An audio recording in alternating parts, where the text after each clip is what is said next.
सोनिया गांधी ने दिल्ली बुला के कैप्टन अमरिंदर सिंह नूं ऐसा की पाठ पढ़ाया है कि कैप्टन अमरिंदर सिंह बाहर आके मंजूर है कहंदे दिखाई दिते। चंडीगढ़ दे विच कच्चे अध्यापकां ते सिखर दुपहरे तशद्दद दी सिखर हुई है। कच्चे अध्यापकों ने इस तशद्दद की तुलना जनरल डायर वाले तशद्दद दे नाल कीती है। पंजाब च बिजली संकट होर वध गया है ते पंजाब दे विच आलम सेना बना के पंजाबियों ते जुल्म करने वाले पुलिस अफसर की मौत हो गई है। सत श्री अकाल जी, एमरजेंसी बुलेटिन देखने वाले सारे दर्शकों का स्वागत है। मैं हरशरण कौर। बुलेटिन दे विच पहला कल दी लोक राय का नतीजा जान लैंदे हां। लोक राय सी कि बटाला दे विच जो एक परिवार के 4 जियां दे कतल की घटना वापरी है, जिसनूं प्रेम संबंधां अते सियासी रंजिश कारण कीते कतल दस्सिया जा रहा है। तुहाडी राय मुताबिक की किसी भी कारण किसी की जान लैनी जायज़ है? सिर्फ 3% दर्शकों ने जायज़ दस्सिया है, बाकी 97% दर्शकों ने बिल्कुल इसनूं गलत दस्सिया है कि चाहे जिन्ना मर्जी वड्डा जुर्म हो जाए, जान लेना किसी भी चीज़ का हल नहीं है। अज की जिहड़ी लोक राय है, पंजाब दे विच पंजाब स्कूल सिक्ख्या बोर्ड के दफ्तर के बाहर पिछले 21 दिनों तो जिहड़े कच्चे अध्यापक ने ते बेरोजगार अध्यापक रोस मुजाहरा कर रहे सी। अज जदों कैप्टन की कोठी घेरन लई चंडीगढ़ नूं जा रहे सी तां पुलिस ने अन्ना तशद्दद कीता है, इन्ना कहर ढाया कि किसी नूं भी बख्शिया नहीं गया। 7-8 वारी पुलिस ने पानी दियां बुछाड़ां मारियां ने ते हंझू गैस के गोले सुट्टे ने ते कच्चे अध्यापकों ने पंजाब सरकार दे इस तशद्दद नूं जनरल डायर दे वर्गा तशद्दद दस्सिया है। की तुसी अध्यापकों के इस कहे दे नाल सहमत हो? जे सहमत हो हाँ या यस लिखियो, जे सहमत नहीं हो नो जां ना लिखियो। खबरां दे विस्तार दे विच पहलां पंजाब दीयां खबरां तुहानूं दस दिंदे हां। सब तो पहली खबर एक जरूरी खबर कल्ले पंजाब वासियों के लिए नहीं है, बहुत सारे लोगों के लिए है कि अमरीका ते कैनेडा ने करोना कारण लगियां पाबंदियां दे विच ढिल दे दित्ती है। कोरोना वायरस महामारी कारण कैनेडा ते अमरीका के दरमियान यात्रा ते जो पाबंदियां लगियां सी उन्हां नूं कैनेडा वासियों के लिए नरम कर दिता गया। प्रधानमंत्री जस्टिन ट्रूडो ने कहा कि सरहदां पूरी तरह खोलण दे लई अगले कुछ हफ्तिਆਂ ਵਿੱਚ योजना का ऐलान कर दिता जाएगा, यानी कि ਜਿਹੜੇ पंजाब तो भी कैनेडा जाते हैं ਜਾਂ फिर पूरे भारत तो जाते हैं उन्हां ਲਈ राहत भरे ऐलान अगले कुछ दिनों तक आ सकता है। कैनेडा के जिन्हां नागरिकों ते स्थाई निवासियों ने देश ਦੇ ਵਿੱਚ ਪ੍ਰਵਾਨਿਤ ਟੀਕਿਆਂ ਦੀਆਂ ਸਾਰੀਆਂ ਖੁਰਾਕਾਂ ਲੈ ਲਈਆਂ ਨੇ, ਉਹਨਾਂ ਨੂੰ ਹੁਣ 14 ਦਿਨਾਂ ਦੇ ਜ਼ਰੂਰੀ ਕੁਆਰੰਟਾਈਨ ਦੇ ਵਿੱਚ नहीं रहना पवेगा। यह शर्त हटा दी गई है। हवाई यात्रा ਲਈ भी लोगों ਨੂੰ देश ਵਿੱਚ 3 दिन होटल ਦੇ ਵਿੱਚ नहीं गुजारने पैणगे। प्रधानमंत्री ट्रूडो ने कहा कि कैनेडा ते अमरीका दरमियान सैर सपाटे सने सारियां गैर जरूरी यात्रावां ते 21 जुलाई तक पाबंदी रहेगी। जरूरी यात्रा शुरू की गई है। एक खबर होर यात्रा दे नाल जुड़ी आ रही है कि भारतीय यात्रियों के लिए जर्मनी है जिहड़ा ओह कोरोना पाबंदियां नूं ढिल्ला कर रहा है। जर्मनी कोरोना वायरस के डेल्टा रूप के वाधे मामलों के मद्देनज़र बुधवार तो भारत, बरतानिया, पुर्तगाल ते कुछ होर मुल्कां ते दे जिहड़े यात्री ने उन्हां ते लाई सख्त पाबंदी नूं ढिल्ला कर रहा है, ऐलान कर दिता गया है ते जिहड़े नियम ने वो बुधवार तो लागू कर दिते गए ने। हुण तुहानूं पंजाब दे कच्चे अध्यापकों के उत्ते तशद्दद भरे दिन की कहानी दसदे हां, जिन्हां ते दिन दिहाड़े बहुत ही ज़्यादा तशद्दद किया गया। अन्ना तशद्दद उसनूं कह सकते हैं। कच्चे अध्यापक पिछले 21 दिनों तो पंजाब स्कूल सिक्ख्या बोर्ड मोहाली के दफ्तर के बाहर धरना ला के बैठे ने। इन्हां अध्यापकों के नाल मंगलवार नूं सरकार ने मीटिंग तय की सी, पर जदों मीटिंग के लिए ये जिहड़े आगू पहुंचे तो वित्त मंत्री मनप्रीत बादल, सिक्ख्या मंत्री विजेंद्र सिंगला, मुख प्रमुख सकत्तर सुरेश कुमार, कैप्टन के सियासी सलाहकार संदीप संधू ते सिक्ख्या सकत्तर कृष्ण कुमार के पैनल के नाल बैठक होनी सी, पर ਇਹ पहुंच भी गए सी, सरकार का कोई नुमाइंदा उत्थे नहीं पहुंचा। तो इन्हां अध्यापकों ने सरकार ते भज्जण दे इल्जाम लाए, वादे तो मुकरन दे इल्जाम लाए। उस तो बाद यूनीयन ने सरकार नूं बाद दोपहर 1 बजे तक का अल्टीमेटम दिता, पर सरकार दे कंन ते जूं नहीं सरकी, जिस कारण पंजाब भर तो मोहाली सिक्ख्या भवन के बाहर चल रहे धरने दे विच अपने परिवारां समेत पहुंचे कच्चे अध्यापकों ने मुख्यमंत्री कैप्टन अमरिंदर सिंह की कोठी का घेराव करने लई चंडीगढ़ वल चाले पा दिते। इस दरम्यान बहुत ही तिखी गर्मी दे विच कच्चे अध्यापक जिहड़े सिक्ख्या बोर्ड की छत ते ने चढ़े हुए ने, वो भी 21वें दिन लगातार डटे रहे। मोहाली पुलिस दीयां रोकां तोड़ के चंडीगढ़ वल वधे कच्चे अध्यापकों उत्ते चंडीगढ़ पुलिस ते पंजाब पुलिस दोवां ने तशद्दद कीता। किसी ने जल तोपां सुट्टियां, अथरू गैस के गोले सुट्टे ते किसी ने डांगां वराइयां, लाठी चार्ज किया। ਕੱਚੇ ਅਧਿਆਪਕ ਯੂਨੀਅਨ ਪੰਜਾਬ ਤੇ ਸਿੱਖਿਆ ਪ੍ਰੋਵਾਈਡਰ ਸਮੇਤ ਹੋਰ ਅਧਿਆਪਕ ਯੂਨੀਅਨਾਂ ਦੇ ਵੱਲੋਂ ਕੱਚੇ ਅਧਿਆਪਕਾਂ ਨੂੰ ਪੱਕੇ ਕਰਨ ਦੀ ਮੰਗ ਦੇ ਵਿੱਚ ਲੜੀਵਾਰ ਧਰਨਾ ਦਿੱਤਾ ਜਾ ਰਿਹਾ ਹੈ। ਪਰ ਇਹਨਾਂ ਅਧਿਆਪਕਾਂ ਨੂੰ ਕੈਪਟਨ ਅਮਰਿੰਦਰ ਸਿੰਘ ਦੀ ਚੰਡੀਗੜ੍ਹ ਵਿਚਲੀ ਕੋਠੀ ਦਾ ਘਿਰਾਓ ਕਰਨ ਜਾਣ ਦੇ ਲਈ ਮਾਰਚ ਕੱਢਣਾ ਮਹਿੰਗਾ ਪੈ ਗਿਆ, ਕਿਉਂਕਿ ਪੁਲਿਸ ਨੇ ਬਾਰਡਰ ਤੇ ਰੋਕ ਕੇ ਮੋਹਾਲੀ ਚੰਡੀਗੜ੍ਹ ਬਾਰਡਰ ਤੇ ਰੋਕ ਕੇ ਇਹਨਾਂ ਦੇ ਨਾਲ ਚੰਗੀ ਖਾਸੀ ਖਿੱਚਤੂ ਕੀਤੀ। ਇਸ ਮੌਕੇ ਕੱਚੇ ਅਧਿਆਪਕਾਂ ਨੇ ਸਰਕਾਰ ਦੇ ਖਿਲਾਫ ਨਾਅਰੇਬਾਜ਼ੀ ਕਰਦਿਆਂ ਕੈਪਟਨ ਸਰਕਾਰ ਨੂੰ ਵੋਟਾਂ ਵੇਲੇ ਕੀਤੇ ਪੰਜਾਬ ਦੇ ਅਧਿਆਪਕਾਂ ਨਾਲ ਵਾਅਦੇ ਵੀ ਯਾਦ ਕਰਵਾਏ। ਕਰੀਬ 5000 ਦੀ ਗਿਣਤੀ ਤੋਂ ਵੱਧ ਅਧਿਆਪਕ ਨੇ ਜਿਹੜੇ ਉਹ ਪੰਜਾਬ ਦੇ ਵੱਖ-ਵੱਖ ਜ਼ਿਲ੍ਹਿਆਂ ਤੋਂ ਇਸ ਪ੍ਰਦਰਸ਼ਨ ਦੇ ਵਿੱਚ ਪਹੁੰਚੇ ਤੇ ਬਾਰਡਰ ਦੇ ਉੱਤੇ ਅਧਿਆਪਕਾਂ ਦੇ ਨਾਲ ਪੁਲਿਸ ਦੀ ਕਈ ਵਾਰੀ ਝੜਪ ਹੋਈ। ਅਧਿਆਪਕਾਂ ਨੇ ਗਰੁੱਪ ਬਣਾ ਕੇ ਬੈਰੀਕੇਡਸ ਤੋੜ ਕੇ ਅੱਗੇ ਲੰਘਣ ਦੀ ਕੋਸ਼ਿਸ਼ ਕੀਤੀ ਤੇ ਲੰਘ ਵੀ ਗਏ। ਚੰਡੀਗੜ੍ਹ ਬਾਰਡਰ ਤੇ ਪਹੁੰਚਣ ਤੋਂ ਬਾਅਦ ਪੁਲਿਸ ਨੇ ਪ੍ਰਦਰਸ਼ਨਕਾਰੀ ਅਧਿਆਪਕਾਂ ਨੂੰ ਹਟਾਉਣ ਲਈ ਵਾਟਰ ਕੈਨਨ ਤੇ ਅਥਰੂ ਗੈਸ ਦੇ ਗੋਲੇ ਦਾਗੇ। ਇਸ ਦੌਰਾਨ ਬਹੁਤ ਸਾਰੇ ਅਧਿਆਪਕਾਂ ਦੀ ਹਾਲਤ ਵਿਗੜ ਗਈ, ਬਹੁਤ ਸਾਰੇ ਅਧਿਆਪਕ ਜ਼ਖਮੀ ਹੋ ਗਏ ਤੇ ਅਧਿਆਪਕ ਅਤੇ ਮਹਿਲਾ ਅਧਿਆਪਕਾਂ ਬੇਹੋਸ਼ ਵੀ ਹੋ ਗਈਆਂ। ਇਸ ਮੌਕੇ ਐਂਬੂਲੈਂਸ ਦਾ ਪ੍ਰਬੰਧ ਵੀ ਅਧਿਆਪਕਾਂ ਦੇ ਵੱਲੋਂ ਆਪ ਹੀ ਕੀਤਾ ਗਿਆ। ਕਈ ਅਧਿਆਪਕ ਜ਼ਖਮੀ ਹੋਏ। ਅਧਿਆਪਕਾਂ ਨੇ ਸਰਕਾਰ ਤੇ ਵਾਅਦਾ ਖਿਲਾਫੀ ਦਾ ਦੋਸ਼ ਲਾਇਆ। ਟੀਚਰ ਜਥੇਬੰਦੀ ਦੀ ਇੱਕ ਮਹਿਲਾ ਵਰਕਰ ਨੇ ਕਿਹਾ ਕਿ ਅੱਜ ਦੇ ਪ੍ਰਦਰਸ਼ਨ ਨੂੰ ਦੇਖ ਕੇ ਅੱਤਵਾਦ ਦਾ ਦੌਰ ਚੇਤੇ ਆ ਗਿਆ। ਉਹਨਾਂ ਦੋਸ਼ ਲਾਇਆ ਕਿ ਇਸ ਪੱਧਰ ਦੀ ਸਰਕਾਰ ਕਦੇ ਵੀ ਨਹੀਂ ਅਸੀਂ ਦੇਖੀ। ਕਈਆਂ ਦੇ ਤਾਂ ਪੁਲਿਸ ਕਰਮਚਾਰੀਆਂ ਨੇ ਕੱਪੜੇ ਤੱਕ ਫਾੜ ਦਿੱਤੇ। ਹਾਲਾਂਕਿ ਜਦੋਂ ਵੀ ਕੋਈ ਇਹੋ ਜਿਹਾ ਰੋਸ ਮੁਜ਼ਾਹਰਾ ਹੁੰਦਾ ਹੈ ਤਾਂ ਜਿੱਥੇ ਬੀਬੀਆਂ ਹੁੰਦੀਆਂ ਨੇ ਤਾਂ ਉੱਥੇ ਮਹਿਲਾ ਪੁਲਿਸ ਖਾਸ ਤੌਰ ਤੇ ਤਾਇਨਾਤ ਕੀਤੀ ਜਾਂਦੀ ਹੈ, ਪਰ ਇੱਥੇ ਜਿਹੜੇ ਮਰਦ ਪੁਲਿਸ ਅਧਿਕਾਰੀ ਨੇ, ਪੁਲਿਸ ਮੁਲਾਜ਼ਮ ਨੇ, ਉਹ ਇੱਥੇ ਅਧਿਆਪਕਾਵਾਂ ਦੇ ਨਾਲ ਜਿਹੜਾ ਇਸ ਤਰ੍ਹਾਂ ਦੀ ਬਦਸਲੂਕੀ ਕਰਦੇ ਨਜ਼ਰ ਆਏ। ਦੋ ਮਹਿਲਾ ਟੀਚਰਾਂ ਨੂੰ ਤਾਂ ਘੜੀਸ ਕੇ ਕੁੱਟਿਆ। ਤਾਂ ਖਾਲਸ ਟੀਵੀ ਦੇ ਨਾਲ ਇਹ ਗੱਲ ਹੈ ਜਿਹੜੀ ਉਹ ਪ੍ਰਦਰਸ਼ਨਕਾਰੀ ਅਧਿਆਪਕਾਂ ਨੇ ਸਾਂਝੀ ਕੀਤੀ। ਕਿਹਾ ਕਿ ਸਾਡੇ ਨਾਲ ਬਹੁਤ ਬਦਸਲੂਕੀ ਹੋਈ ਹੈ। ਉਹਨਾਂ ਕਿਹਾ ਕਿ ਸਰਕਾਰ ਝੂਠ ਤੇ ਝੂਠ ਬੋਲ ਰਹੀ ਹੈ। ਜੇ ਟੀਚਰਾਂ ਨੂੰ ਪਰੇਸ਼ਾਨ ਹੀ ਕਰਨਾ ਹੈ ਤਾਂ ਗੋਲੀ ਕਿਉਂ ਨਹੀਂ ਮਾਰ ਦਿੰਦੇ? ਜੇ ਪੱਕੇ ਨਹੀਂ ਕਰ ਸਕਦੇ ਤਾਂ ਲਿਖ ਕੇ ਰਿਲੀਵ ਹੀ ਕਰ ਦਿਓ, ਅਸੀਂ ਘਰੇ ਚੱਲੇ ਜਾਵਾਂਗੇ, ਪਰ ਸਰਕਾਰ ਦਾ ਝੂਠ ਨਹੀਂ ਬਰਦਾਸ਼ਤ ਕਰਾਂਗੇ। ਤੇ ਪ੍ਰਦਰਸ਼ਨ ਕਰ ਰਹੇ ਅਧਿਆਪਕਾਂ ਨੇ ਇਹ ਸਪਸ਼ਟ ਕਰ ਦਿੱਤਾ ਕਿ ਜਦੋਂ ਤੱਕ ਸਰਕਾਰ ਸਾਡੀਆਂ ਮੰਗਾਂ ਨਹੀਂ ਮੰਨ ਲੈਂਦੀ ਅਸੀਂ ਵਾਪਸ ਨਹੀਂ ਮੁੜਾਂਗੇ। ਅੱਜ ਅਸੀਂ ਆਪਣਾ ਹੱਕ ਮੰਗਣ ਆਏ ਆ, ਅਸੀਂ ਆਪਣਾ ਹੱਲ ਮੰਗਣ ਆਏ ਆ ਤੇ ਕੈਪਟਨ ਜਾ ਕੇ ਰੂਸਾਂ ਦੀ ਝੋਲੀ 'ਚ ਬੈਠਾ ਹੈਗਾ, ਠੀਕ ਹੈ।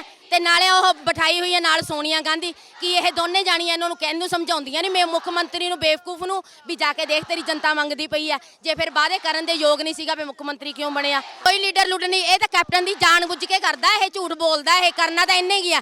ਜਦੋਂ ਇਹਨਾਂ ਨੇ ਆਪਣੇ ਮਸਲੇ ਹੱਲ ਕਰਨੇ ਹੁੰਦੇ ਆ, ਜਦੋਂ ਵਿਧਾਇਕਾਂ ਦੀਆਂ ਤਨਖਾਹਾਂ ਵਧਾਉਣੀ ਉਦੋਂ ਤਾਂ ਰਾਤੋਂ ਰਾਤ ਸਾਰੇ ਬੈਠਕਾਂ ਵੀ ਮਹਿ ਜਾਂਦੀਆਂ, ਮੀਟਿੰਗਾਂ ਵੀ ਹੋ ਜਾਂਦੀਆਂ, ਸਾਰੇ ਸਾਈਨ ਵੀ ਹੋ ਜਾਂਦੇ ਆ। ਸਾਡਾ ਤਾਂ ਮਸਲਾ ਹੀ ਜਾਇਜ਼ ਹੈਗਾ ਆ, ਅਸੀਂ ਕਿਹੜਾ ਨਜਾਇਜ਼ ਮੰਗਦੇ ਪਏ ਹੈਗੇ ਆ। 18 ਸਾਲਾਂ ਤੋਂ 6000 ਤੇ ਕੰਮ ਕਰੀ ਜਾਂਦੇ ਆ, ਕੀ ਇਹ ਸਾਡੀ ਨਜਾਇਜ਼ ਮੰਗ ਆ?